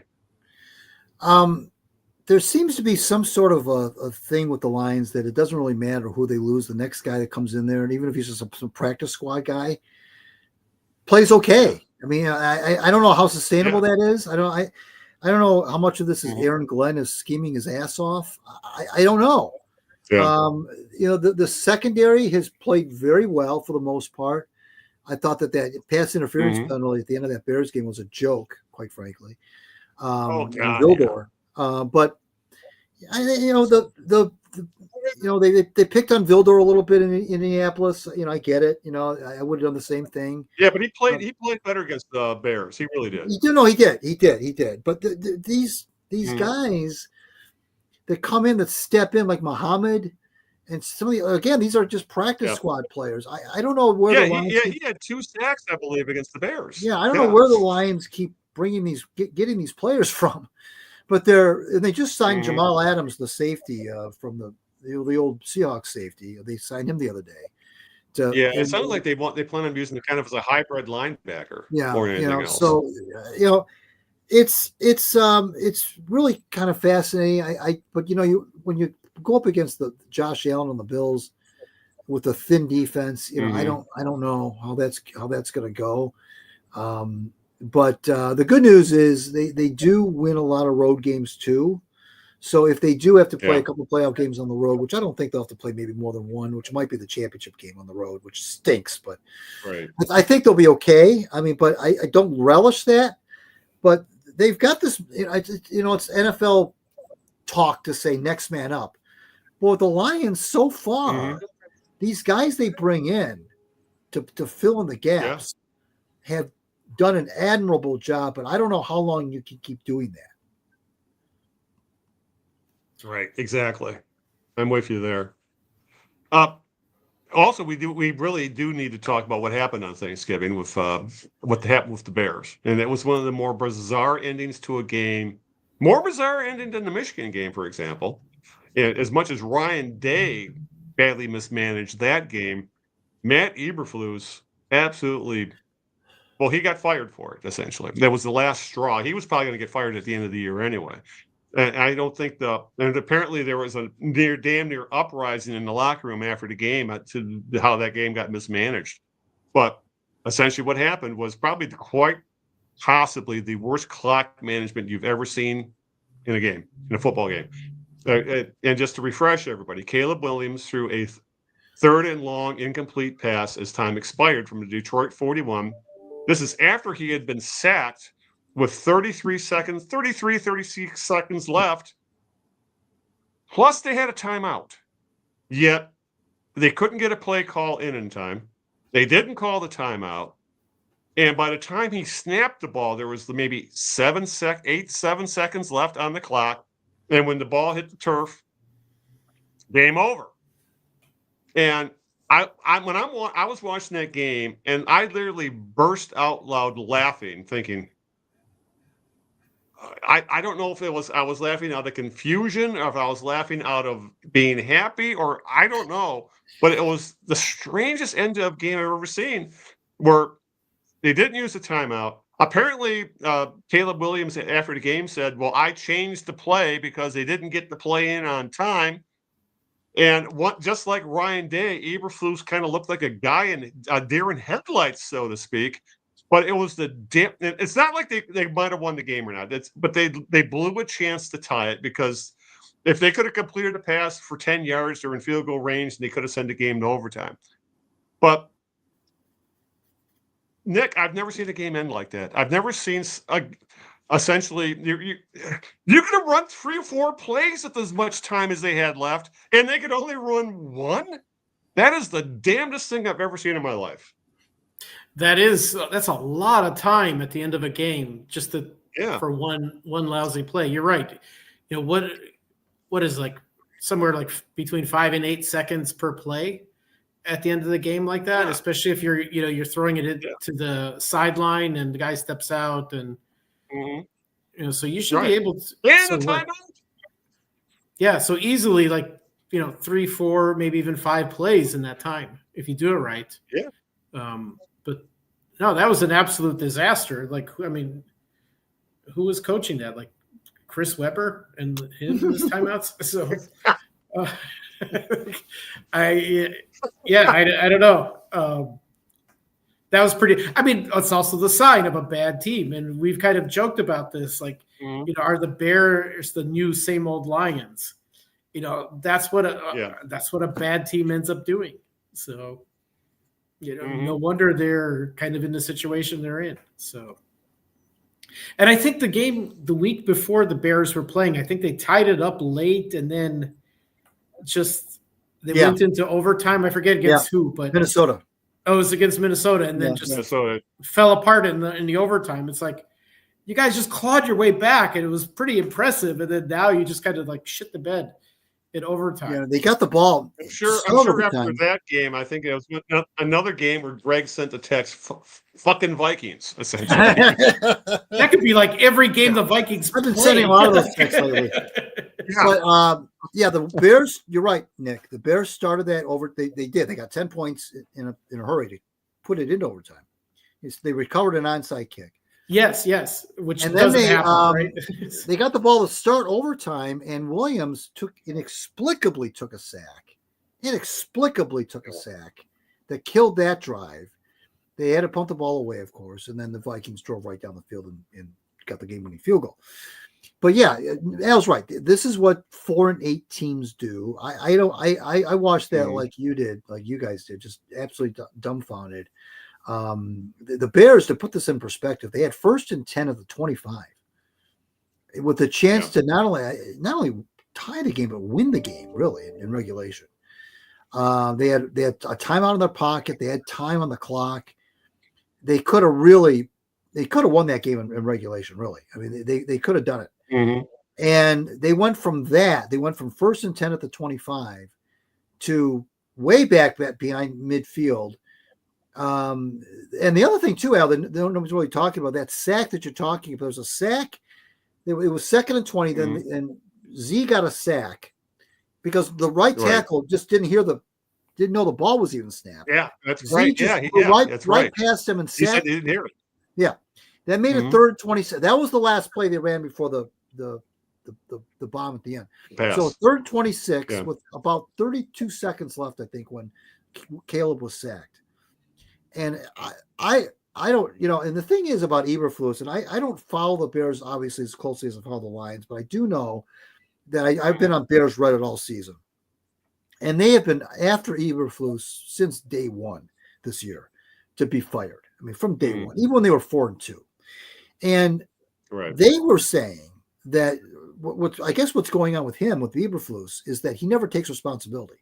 He never admits he's wrong. He throws players under the bus. Even after that game on Thursday, he did not say, like Dan Campbell, a lot of NFL coaches would say, hey, it's on me. He just said, I kind of liked what we did there. We just didn't get the playoff. And Caleb maybe didn't hear something, or he just a very namby-pamby answer to that I think might have been. Now, here's the thing. The Bears, I didn't know this. The Bears in their 100 and how many years history, 105-year history, whatever it is, have not fired a coach mid-season. I didn't know that until they fired Eberflus. And I think that what got him finally fired was his absolute ridiculous response to this debacle Thursday. He once again didn't take responsibility, tried to sugarcoat it. You had players in the locker room that were livid, and there was reports that one cornerback, what Jalen Brown, whatever his name is, had to be, or somebody, I can't remember what his name is, had to be restrained from going after Eberflus after that game. It was untenable, and so all that. But even the firing guys, they let Eberflus have his press conference Friday morning, and then they fired him. That was weird too. I don't understand what that was all about. So we'll see what happens. They missed out on Harbaugh. A lot of the fans wanted Harbaugh after last year. They missed out on him because they were in the running apparently. Harbaugh was considering the Bears. He played for the Bears. It's Midwest, it's close to his home. Blah blah blah. The Bears, I don't know that they ever made a serious offer. I don't think they did because they retained Eberflus, so they weren't in the Harbaugh sweepstakes. And now the Bears fans are, well, why didn't we get Harbaugh? Why didn't we go after Harbaugh? Now I don't know who's available. They want Ben Johnson. All the Bears fans want Ben Johnson bad. I don't think Ben Johnson's going to go to Chicago. I really don't. I think that's for a lot of reasons, but I just don't think he'll go there. But they've been on rinse repeat, guys, with these quarterback. The quarterback, they draft a quarterback, fire a coach. Hire a coach, draft a quarterback, fire the coach, draft a quarterback, fire the coach. They've been doing that for like 7 or 8 years now. And it's got them nowhere. Absolutely nowhere. And, remember Trubisky? He was the flavor of the month there for a little while. And so of course, the Bears haven't had a quarterback since Sid Luckman, frankly. I mean, you think the Lions have been bad at quarterback? The Bears have been awful at quarterback. When I grew up watching the Bears with Bobby Douglas and the likes of Kent Nix and Gary Huff and Bob Avellini. Jack Kincannon. Kincannon, Bob Avellini, Mike Phipps, Mike Tomczak. Even Jim McMahon wasn't very good. McMahon wasn't. Jim McMahon was he was more of the Bobby Lane type where he didn't put up the numbers. He was just the leader. Well, he had Walter Payton running the ball, and he had the best defense in the world on the other side of the football. Right. So even I wouldn't say McMahon was very good. They just haven't had a very good quarterback. Eric Kramer, I could list a million. Jeff George, and on. Jim Harbaugh. Harbaugh is one of the better ones. I was going to say he's probably one of the better ones of that group. Yeah. You know what though? In Harbaugh's defense, Mike Ditka was the coach. So well, take that with a grain of salt. Yeah, and we found out over the years how kind of weird Harbaugh is anyway. So, that would have been quite the mix, to say the very least. Yeah, but just to get back to you, Greg, about Eberflus, about not taking the blame, that really reminded me of how Dan Campbell handled the too many men penalty at halftime going into half of the Tampa game, right, where they screwed up running the 2-minute offense and the field goal team. Yeah, and that essentially ended up pretty much costing them the game. That they really needed those 3 points. And Dan Campbell just said, "I screwed up. It's on me. Point the finger at me." He didn't throw anybody else under the bus. He said, "Right here." And then you got Eberflus saying, "Well, I kind of like what we did," and blah blah blah. There's a reason why everybody wants their own Dan Campbell now. And Eberflus, he was going to get fired. It just ended up happening a few weeks earlier than everybody thought it would. So anyway, I guess one thing we haven't had a chance to talk about was what's going on with Jameson Williams. We didn't really get a chance to touch on his suspension, where he missed 2 games. Frankly, it really didn't hurt the Lions any. And from rumors out there, it was probably because of it was a prescription medication that wasn't approved by the NFL. But since he's come back, there was the being it was all legal, but he still got pulled over by the cops. There was a gun in the car. His brother did have a weapons permit, but he didn't, and it was his gun. The prosecutors decided to not press charges because Michigan's gun laws are kind of weird when it comes to that kind of stuff. It really reminded me of what happened with the Michigan player a couple years ago. Same similar thing where it wasn't a malicious act. He just didn't have the paperwork. But regardless, he put himself in a stupid position for the cops to say, "I got a gun in the car." Why, yes, I do have a gun in the car. And then, what shit happens. And then on Thanksgiving, he got caught retaliating where he stupidly tossed a football in the face of a helmetless Bears player. I forgot his name. Apparently, that player tripped him when he was out of bounds, and pissed off Williams, threw the football and hit. And we saw, and everybody watching the game saw it, hit him in the face. And Linda's sitting there right next to me watching the game and goes, "They're gonna. Where's the flag's coming right now?" And bam, there was the flag. And essentially, that really put the Lions in a bind because they would have been, I think, like second in medium, like around the 20-yard line, and they were moving to a score. Essentially, it killed the drive. I believe they had the punt after that, or it might have been when they missed the field goal. Regardless, so Jameson Williams, and then then you start seeing the columns in the papers, from the Windsors and the Seidels of the world saying Jameson's got to grow up. And what's weird, and when Dan Campbell gets asked about him, guys, Campbell says it's all good. He's good in the locker room. He's a solid citizen. And reportedly, I believe it came out unprompted that he did apologize in front of the team on Thanksgiving for being caught retaliating. So I don't know what to think of Jameson Williams, guys. Greg, the guy's a massive talent. He makes the offense better. It's obvious. He's made some big plays this year.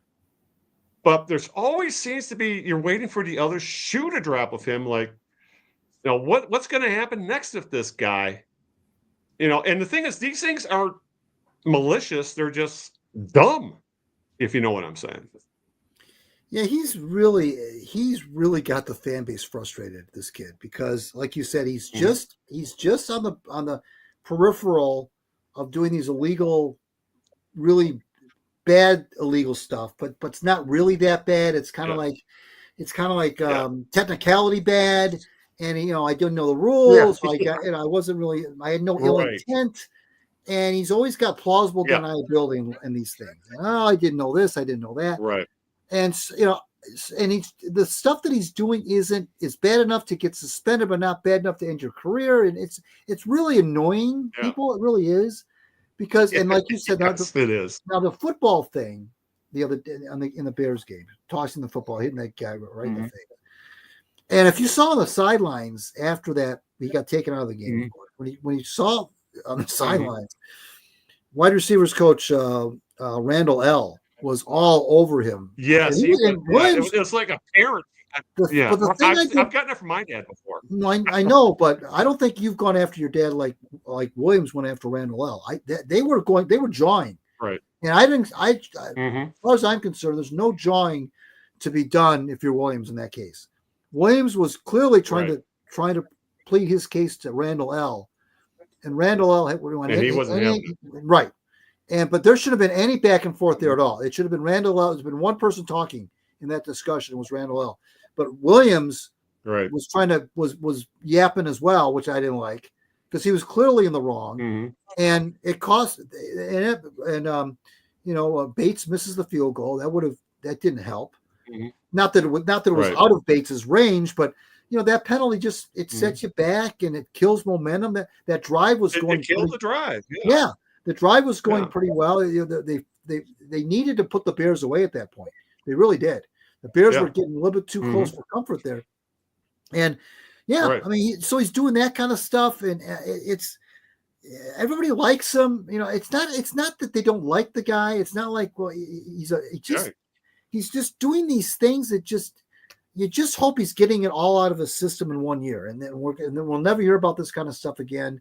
But it's aggravating people, and there are some folks in the world of Reddit, for example, who don't want to visit a second contract for this guy after his rookie contract runs out. They just assume let it run out, have him go somewhere else. I don't know if I'm there yet, because he is so talented. He does bring such a different weapon to the offense. I'm on the side of let's ride this out a little bit longer, but sooner or later he's got to get it together. I know it's not for. He's got a great coaching staff, Campbell, Randall L., Ben Johnson. He's got a bunch of good coaches there. His teammates, I'm sure, are very good. He's got all the support system he needs, but ultimately, it's like with this, you mentioned parents, your dad. You can raise your child as good as you possibly can, but it's ultimately up to the kid to make decisions on his own or her own. And unfortunately, despite all that support that Williams has at his avail, he's still doing these things. It's got to stop, but at least it's not stuff that's heinous like some of the NFL players have done.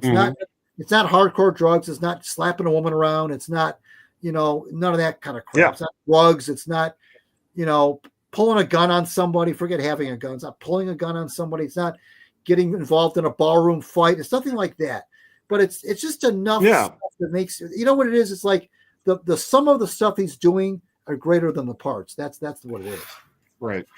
Yeah. Yeah, Nick. It's like he's not pulling a Ray Rice, to say the very least, but it's the fact that it's hurting the team, and it's all this. I think it's all this little shit that could easily be avoided. I did stupid shit at 23, but I wasn't getting paid NFL money either, and had a big league franchise depended on me not to be stupid. I could be stupid at 23 because it was just me. So that's the thing I think with this. And I'm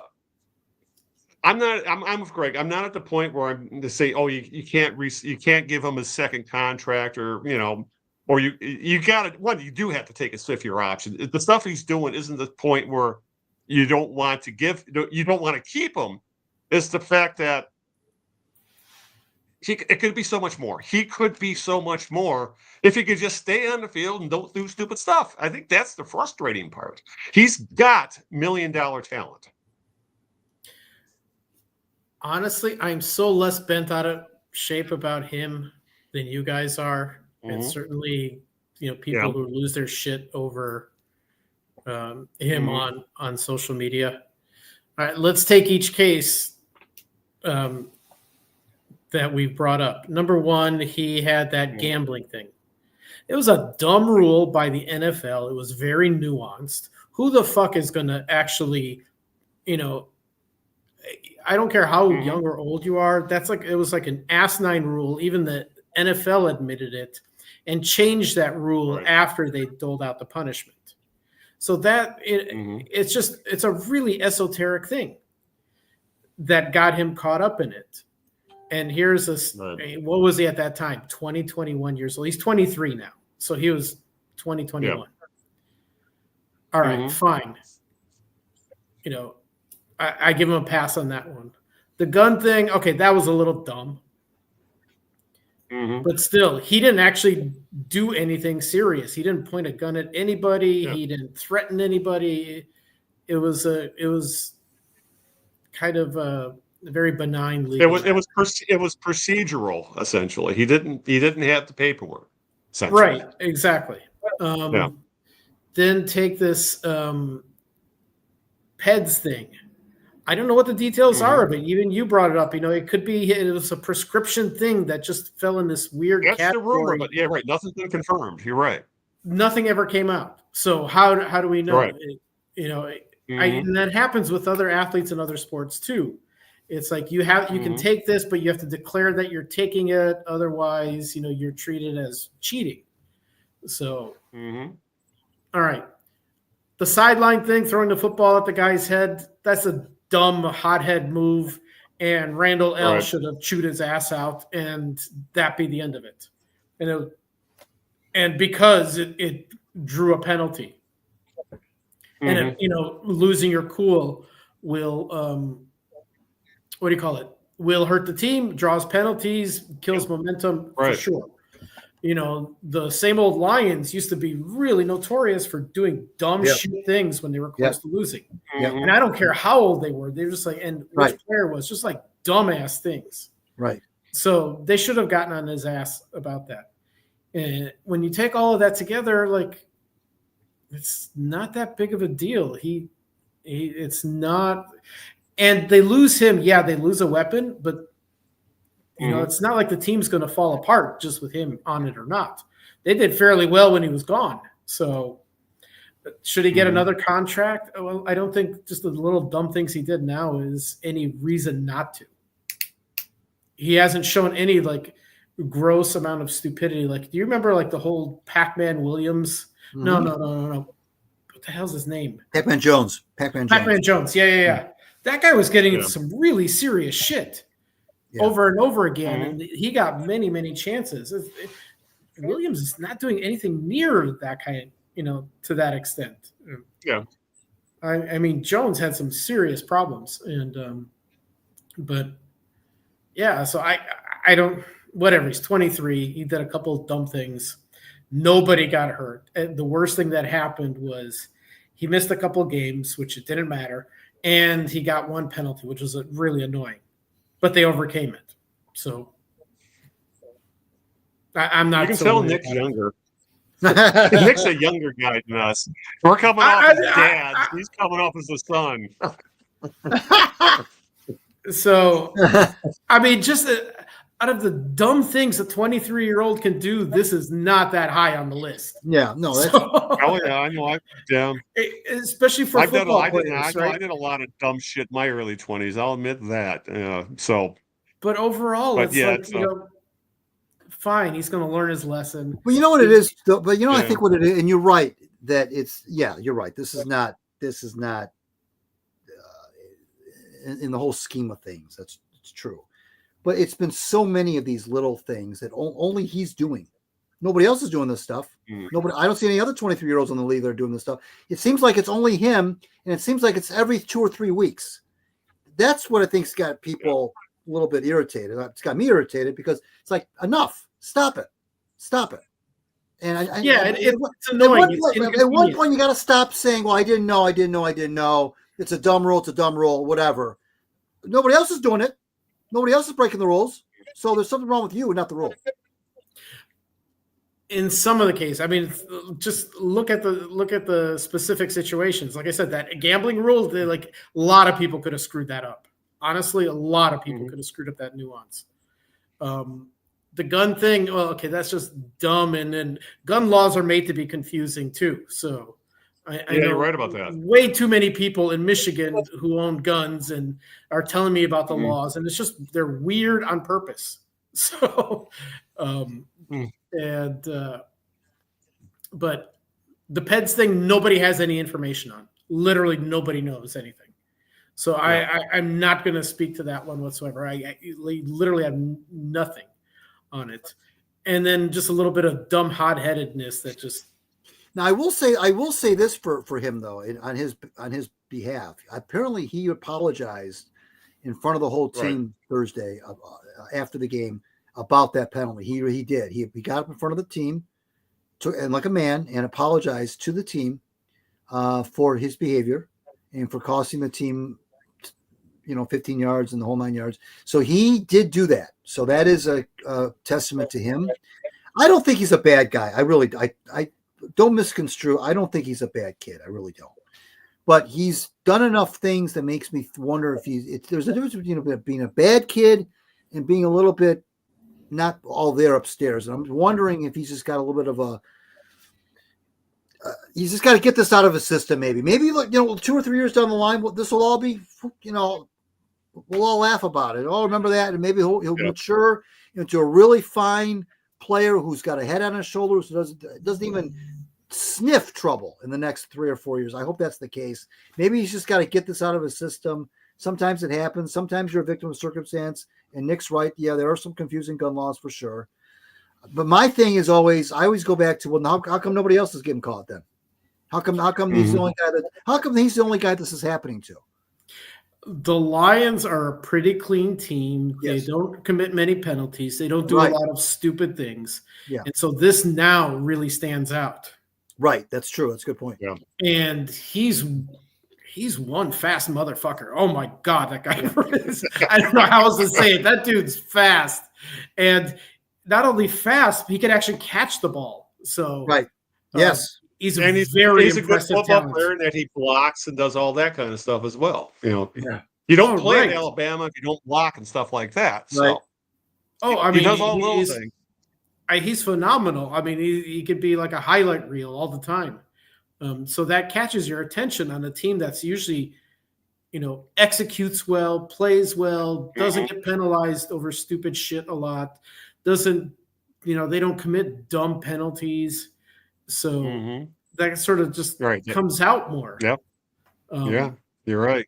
I mean, the Lions used to be a penalized team all the time. They used to get penalized like left and right. Yes. And that used to be just part of their culture. And a lot of times it was really dumb shit things, and you just lose track of. Even now, I'm thinking like, which dumb shit penalties did the Lions commit in their same old Lions days? I can't think of a single player because there were so many of them. Right. Right. It's just now it looks, when everybody's so clean cut, it just kind of stands out more. And all the fans want him to play because he's just like fabulous to watch. No question about it. Yeah. But in the grand scheme of things, he's not like one of these guys that like seems like trouble follows him everywhere. There are a few of them. And it's just like, what the hell is going on? This guy is like needs medication, and he's going to be in jail before you know it. I don't think Williamson is in that boat, at least not from what I've seen. So I think it's much ado about nothing for him. Some dumb things, some growing pains, but that's it. All right, with that, let's move on. I know Nick said he was writing off the Red Wings. He's done with them. But we do have to bring up that there was big news today in that. Well, first off, we said Derek Long is still employed. The Wings are 10-11-3. They have 23 points, a negative 13 goal differential. They're 10 points out of the wild card, and to make the wild card right now, they would have to hop 8 teams. And there's also the fact that, as Ken Holland always said, if you're not in the playoffs, if you're not in playoff position by Thanksgiving, you're not making the playoffs. And well, the Wings were not in position to make the playoffs right now because they weren't there. But today it was announced that goalies Cam Talbot, who has admittedly played pretty darn well for the Wings, because despite, essentially they only have one decent pairing, and then who the hell else is the other two pairings when you're playing Jeff Petrie, enough said. But Cam Talbot and Alex Lyon are dealing with lower body injuries, and the Wings only have one healthy goalie in Ville Husso. So under emergency conditions, the Wings have called up their top prospect, period. Definitely their top goalie prospect, and that's Sebastian Cossa, a guy we've mentioned before in the podcast. He was the 2021 first-round pick. This year in Grand Rapids, Cossa is 9-4-1. He has one shutout in 14 games, a 2.21 goals against, and a 9.25 save percentage. So pretty good so far. I guess the question is, Greg, do you think they're actually going to play him? Because there's, considering the Wings defense, well, lack of a better word, sucks. But you don't bring up a guy like this to not play him, don't you? Yeah, they'll play him. I mean, they'll play him. It's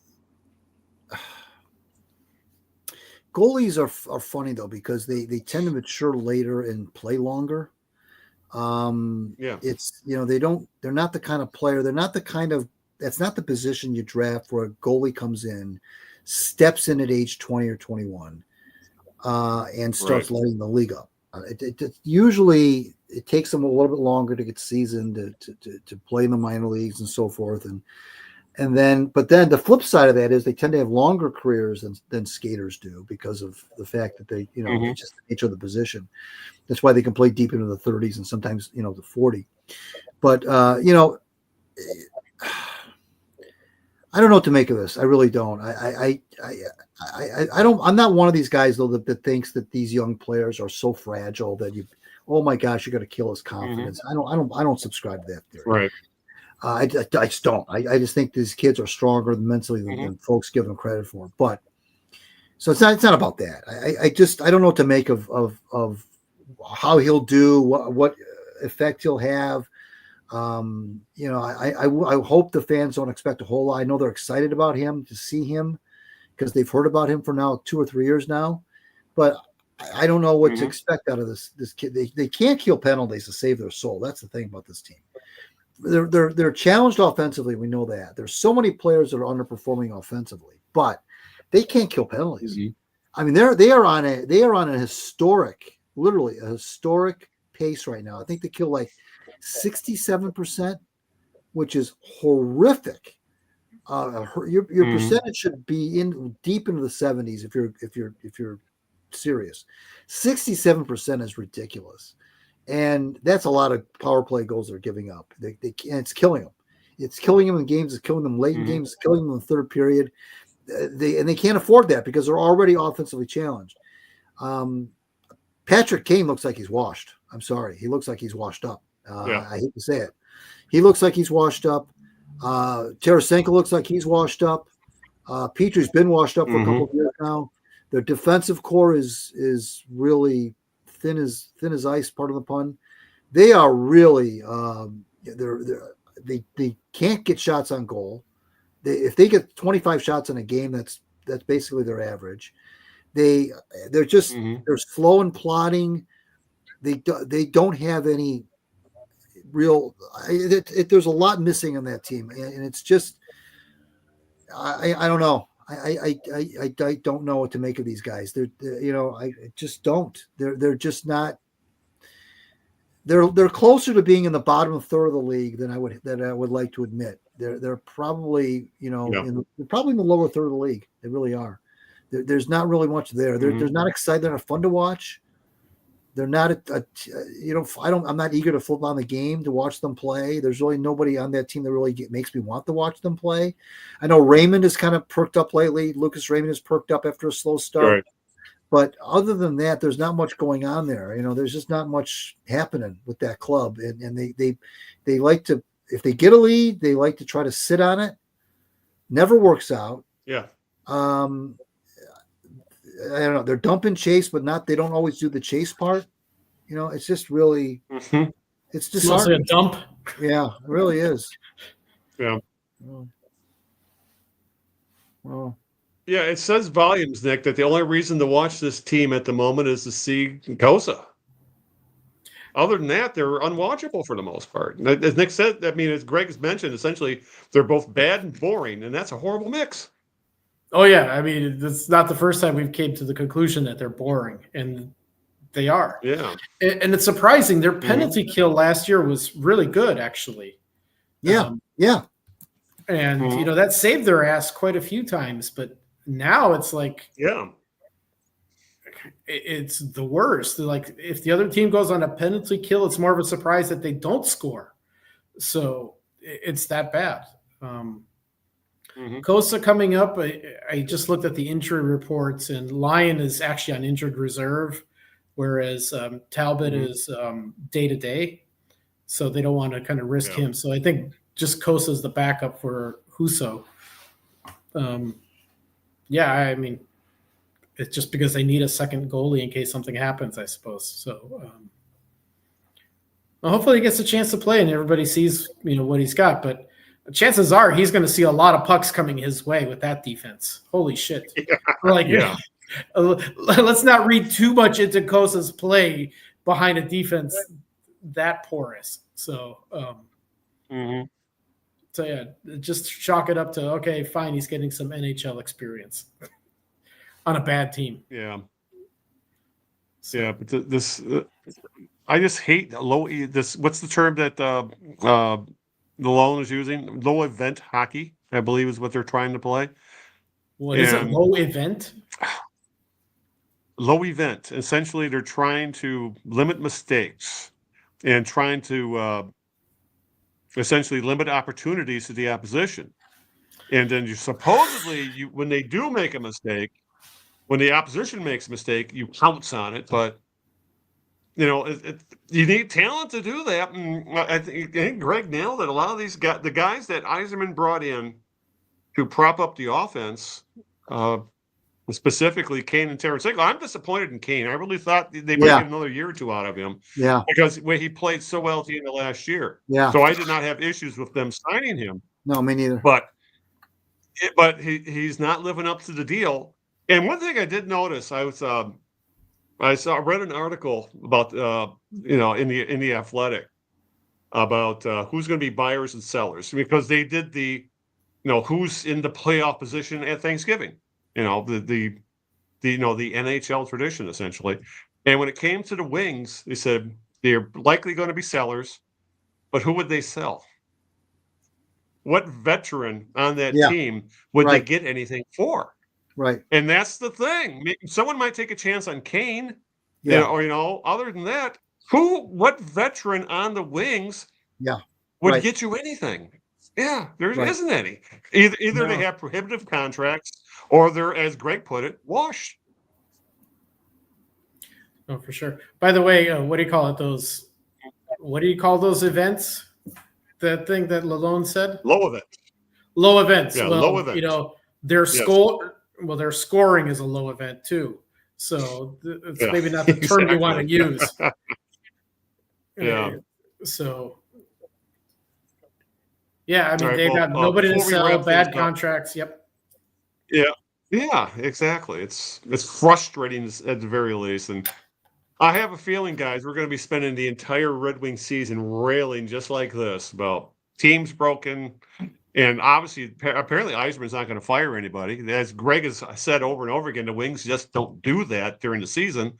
So we're going to have to ride this shit show out, unfortunately, the way it looks. That's going to suck. All right.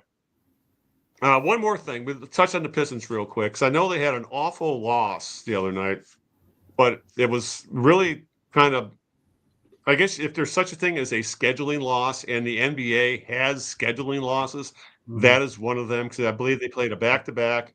They got stuck on the tarmac. J.B. Bickerstaff explained it after the loss the other night. And he said there was issues with the flight, and we were stuck on the tarmac till 3 o'clock in the morning. Didn't get home till like 5. Then we had to fly out again the next day to play for the next game. And guys were hurt, and we just weren't ready for this. The NBA has scheduling losses. So, as bad as that loss was, I'm not too worked up about it. But let me ask you this. Do you care about the NBA Cup at all? At all? The Pistons are 3-0, even though they're 9-13. In the NBA Cup games, the ones with the fancy courts, they're 3-0. And they can win Group B by defeating Milwaukee in Detroit on Tuesday night. So I guess the Bucks are also undefeated in group play. And thanks to on Friday, I believe the Pistons beat Indy 130-106 on the road. So that means that's their third win. So they beat the Bucks on Tuesday. I guess they go to Las Vegas and play in the NBA Cup tournament. The thing is, does anybody really care or know exactly what's going on with this? Nick, do you care about the NBA Cup? Personally, no. And I don't know who does. I think it's just an attempt to just get like mid-season sort of excitement about the NBA, especially when they have to compete against the NFL for attention. However, I was thinking about this. It's motivating the Pistons to talk about it and to want to play in this cup and to find in this, go to Las Vegas and play. And does it help them play better basketball? Sure, why not? It's totally benign, to be honest. I mean, if it motivates those guys, the Pistons, to play better basketball, which it's a long way up for that team. Fine. If it motivates them, fine. Yeah, I'm cool with it. But overall, it's like whoop-de-doo. So. Yeah, Greg. I don't think in-season tournaments make much sense in a pro sports regular season, but somehow the NBA thinks it does. Well, it doesn't matter what we think, because I know that I saw Kate Cunningham had a quote the other day. He said about the NBA Cup, and he said, we want to go to Las Vegas and experience winning something. And that's what it's all about. These guys want to have something to play for. And if it's something that's contrived, we can sit here and make fun of it all we want. But Kate Cunningham says, "Hey, we're into this. We want to do this because we want a chance to go to Las Vegas and win something, which they haven't done anything remotely like winning since he's been here. So I can see why a guy like him or a team like the Pistons would would take this thing seriously. Last year, the Pacers did the same thing the Pistons are doing now. They just went right through. I think they ended up losing to the Lakers. But yeah, I mean, it's not for us to say. I think it's silly, frankly, as well. But yeah, we're not the ones playing the games. We're not the ones that are out there taking it seriously like they are. But I'm like you, Al, about that game against the 76ers. I texted City Hall before the game. I said, my God, the Sixers are 3-14. Were they supposed to be this bad? He said, no. He says, but injuries, Embiid's been out. Their big three have been hardly on the court together at all this year. And and yeah, he said, no, they weren't supposed to be 3-14. They were supposed to be a contender. He says, but there's still a lot of time left. Yeah. He seems to think, especially in the East, that they can still make a run. But yeah, you're right. That was a scheduling loss. I didn't know that either until JB mentioned that about the plane and getting in late. No, I didn't know that. All that stuff, and you didn't get to bed till 6 a.m. And yeah, that's tough. And you can say, oh, well, they're making a lot of money, and it doesn't matter. Your body is still your body, and your body doesn't care how much money you're making when you're going through that kind of turmoil. So so that explains why they got up to such a lousy start. They made a little bit of a run to get close at halftime, and then after the half, the Sixers blew them out of the gym. And it's going to happen. I'm like you. I'm not. It's not a big deal. Sometimes it just doesn't work. Like you said, scheduling loss. But now they got the Bucks, like you said. The Bucks now, by the way, they started out. Don't forget, they started out like 1-6, 1-7. The Bucks are 9-9 last season. They're coming up the standings, so this is not going to be a gimme at all for the Pistons tomorrow night. But it's hey, if it gives them something to play for, gives them extra motivation. I think we said this last time we were together. If it gives them something to play for and they're into it, then who are we to say anything? Go for it. Yeah. I just found it interesting that they have a chance at winning, to get in via the wild. There's a wild card for the NBA Cup, but if the Pistons, this is what I found: if the Pistons don't beat the Bucks, they have to hope the Magic beat the Knicks. They have a chance at the wild card, but they also cannot drop below Boston's point differential, I should say. The Pistons can't lose by more than 4 points unless they score more than 142 points. If the Knicks beat the Magic, the loser of Bucks Pistons is likely out. Like what? I already forgot what you just said. Exactly. Exactly. I mean, it doesn't need to be that goddamn complicated. I'm not going to think that hard about it. Like, where are they? Are they playing? Yeah. Somebody... I just found this, in an article, like, really? Point differential and 142 points. I'm like, what? No, I don't know. I guess sometimes I become an old fart when it comes to a lot of this stuff, and this is one of those times where I kind of turn into an old fart. But I guess it's time for us old farts, at least Greg and I. Nick's the young guy, so he's not there yet. I'm the young to fart. Start naming our jerks of the week. Yeah, you're the young fart. Nick, who's your jerk of the week? Well, I was actually going to originally talk about the NIL money and the Michigan quarterback and all that other stuff. But I think we said enough about that one. I'm going to go with something a little different. And I don't know if it's a jerk of the week, but I was reading an article predicting who's going to win NFL MVP. And I honestly, out of all the MVP awards and all the sports, I hate this one the most. And the reason is it's always a quarterback and occasionally a running back and never anybody else. Is that always the most valuable player? Like, I actually looked it up, and I think 2 times since they've handed out the MVP award has it been a defensive player. Most recently, Lawrence Taylor in the mid-'80s. And I think a defensive player, like way back, like maybe in the 60s, I think one of the Vikings players. And that's it. Otherwise, it's been a fucking quarterback. And the last running back to win it was 2012, and Adrian Peterson won it. So to me, to call it a most valuable player is almost a bullshit award.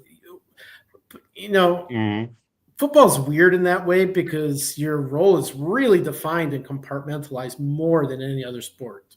Like in baseball, the catcher could win MVP, or it could be the first baseman or the shortstop, or any of them they're all fair game. It's not like you have only the catcher wins it, and then some of these other, the other players get all side awards. Or it's not that way. Same with hockey, but in football it is. So it's just kind of like, it's almost like a stupid award for football. I don't know how else to describe it. It's just not the same because the other guys get like specialty awards for that position. So for me to talk about an NFL MVP is kind of lame. So yeah, that's my jerk. So Greg, yeah, all right. You're Greg, right who's your jerk? About it does always seem to be a quarterback. And I wonder, does the NFL have an award? I don't think they do. Do they have an award for the quarterback that finishes with the highest QB rating? Is there like a special award that they get or no? Not that I could find. Okay. So I went on to like Pro Football Reference to see what awards are handed out. Right. They have MVP, offensive MVP, right, defensive, comeback player, rookie, and handed out by like two different groups. Yeah. And comeback player of the year. Right. And, but I didn't see anything else. And I thought they had some awards for like a winner at a particular position, but I don't know what that. Yeah. It's not very kind of. It's not talked about very much, so you don't know. Right. And of course, the quarterbacks get all the accolades anyway. So, right. It's my jerk of the week is Major League Baseball, specifically Rob Manfred. I'm not sure if this just came out recently. The other day. I'm not sure you guys saw this. Rob Manfred, commissioner of baseball, who just can't stop tweaking the game, is pitching this idea to the owners, and apparently there's interest on the owners' part to have something called the golden at bat. Have you heard this? Oh God, no, I haven't. No, I am not. I swear to God, I'm making this. I'm not sure I want to hear it. The golden at bat in the golden at bat, a team once a game could send whatever player they want up to bat, even if it's not their turn to hit. So let's say it's second and third with 2 outs in the bottom of the 8th. The Tigers could send up Spencer Torkelson. I'm just throwing names out there. Could send up Spencer Torkelson to the plate, whether it's his turn in the order or not. Okay, that's the golden at bat. The Yankees could send Aaron Judge up to the plate whenever they wanted, once a game, and it's not a substitution. It's just it's a one time he gets to hit, even if it's not his turn, and even if it's his turn next. He still gets, he gets to hit twice in a row, in other words, essentially. I can't believe they're even entertaining this, but apparently the owners are starting to listen to this now and getting dollar signs in their head. They're calling it the golden at, they're going to call it, it even sounds stupid. It's going to be called the golden at bat. And it's in the talking stages right now. I don't know how far it's going to go, but this would change baseball completely forever. There's talk that, well, maybe you only let the team that's losing at the time use it. I don't. It's absolutely ridiculous. It smacks of little league stuff. I can't believe that they're even thinking about this, but that they are. I mean, it's being talked about. How many years it would take to come into fruition. And the thing that scares me about this, though, this is that I don't think the players would. I don't think there'd be any pushback by the players. Sometimes when they come up with these weird rule changes, your saving grace is sometimes to say, well, the players union will never go for it. Well, in this case, I don't see any incentive for the players union to not go for it. It's like, well, what do we care? Right. I mean, if you want to put Ohtani up at the plate in the 10th inning, even if he's nowhere near his turn, can you imagine?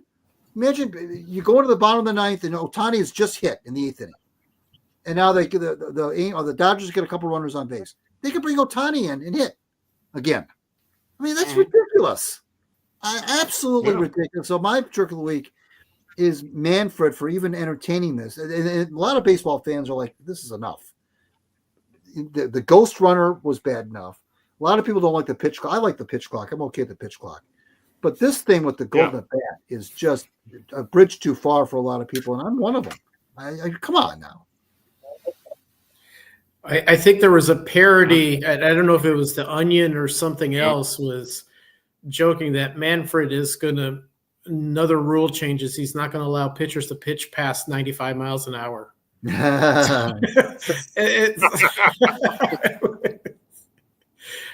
But that's awful. That's like an awful change. It's like, let's bring back a pitcher or something like that. Sat down, because the relievers, blowing. God, that's that's one I can't stomach. Right. I don't know if I can top the golden at bat, to say the very least. But my trick of the week. I remember I mentioned this to Greg and you guys earlier about Graham Crouch's column, right? That turned up in the Free Press. It turns up in the Free Press because it's in the same company as the Lansing State Journal, right? And I brought it up here, and some of the lines that he uses in here, with the name of the article is Michigan State Football's 2024 finale shows it's in the middle third of the Big Ten, whatever that means. But the first bullet point, what was worse, MSU's football team, or its fan turnout? And these are some of the lines he uses with the fan turnout stuff. Here, let's see here.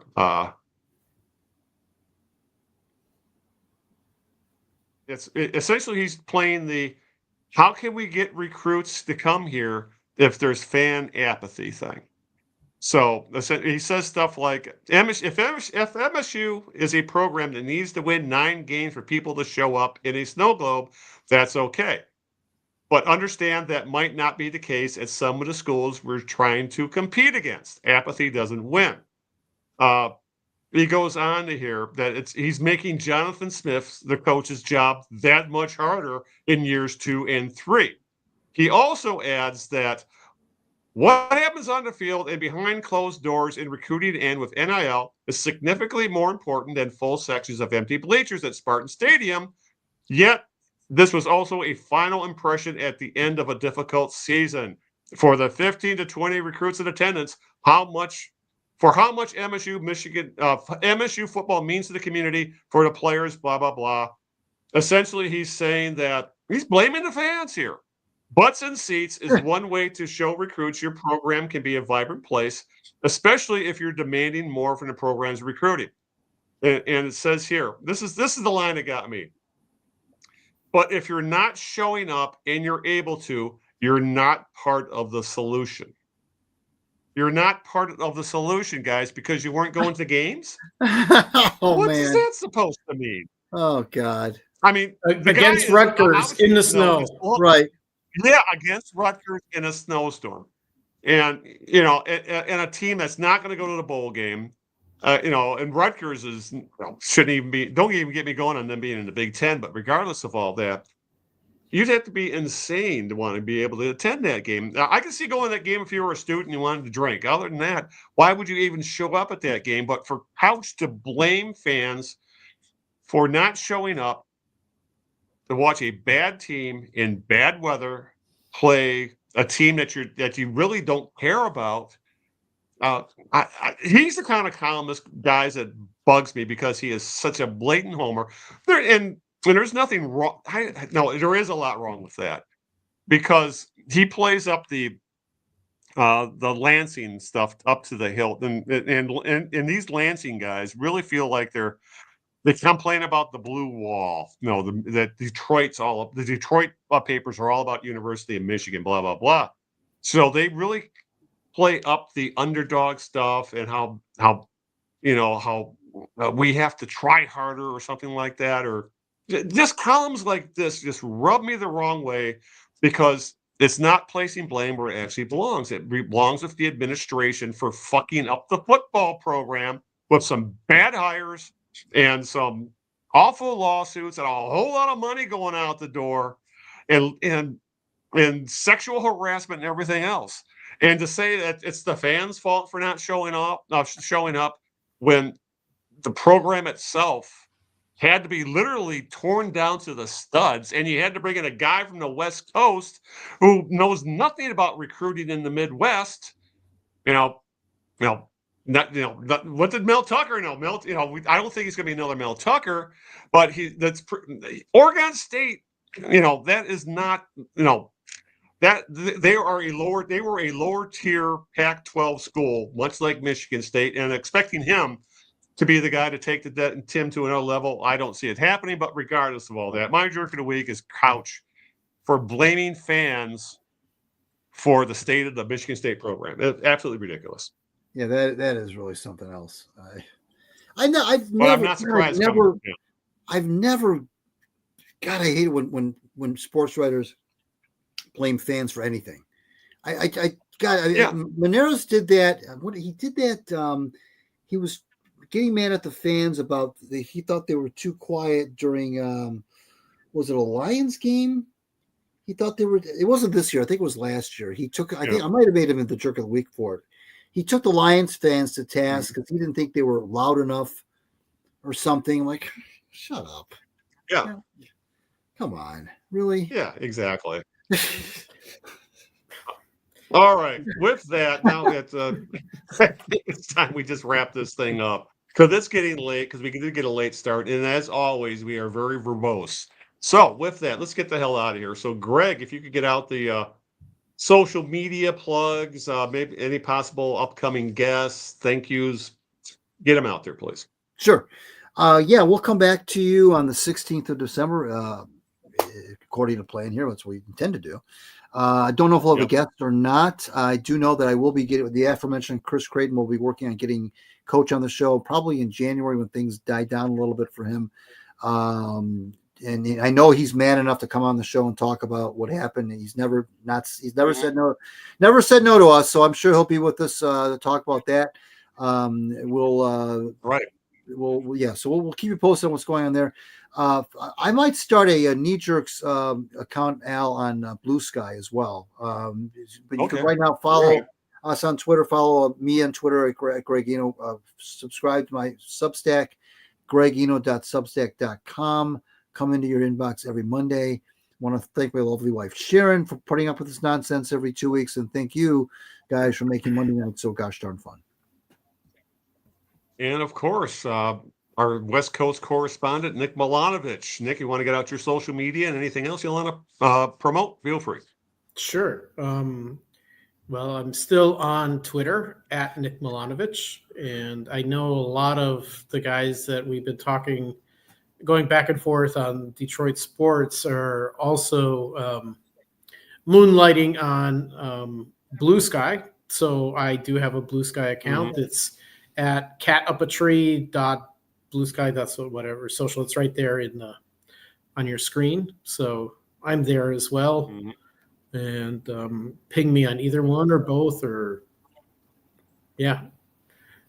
spend a little time there, like talking sports and a couple other things. So.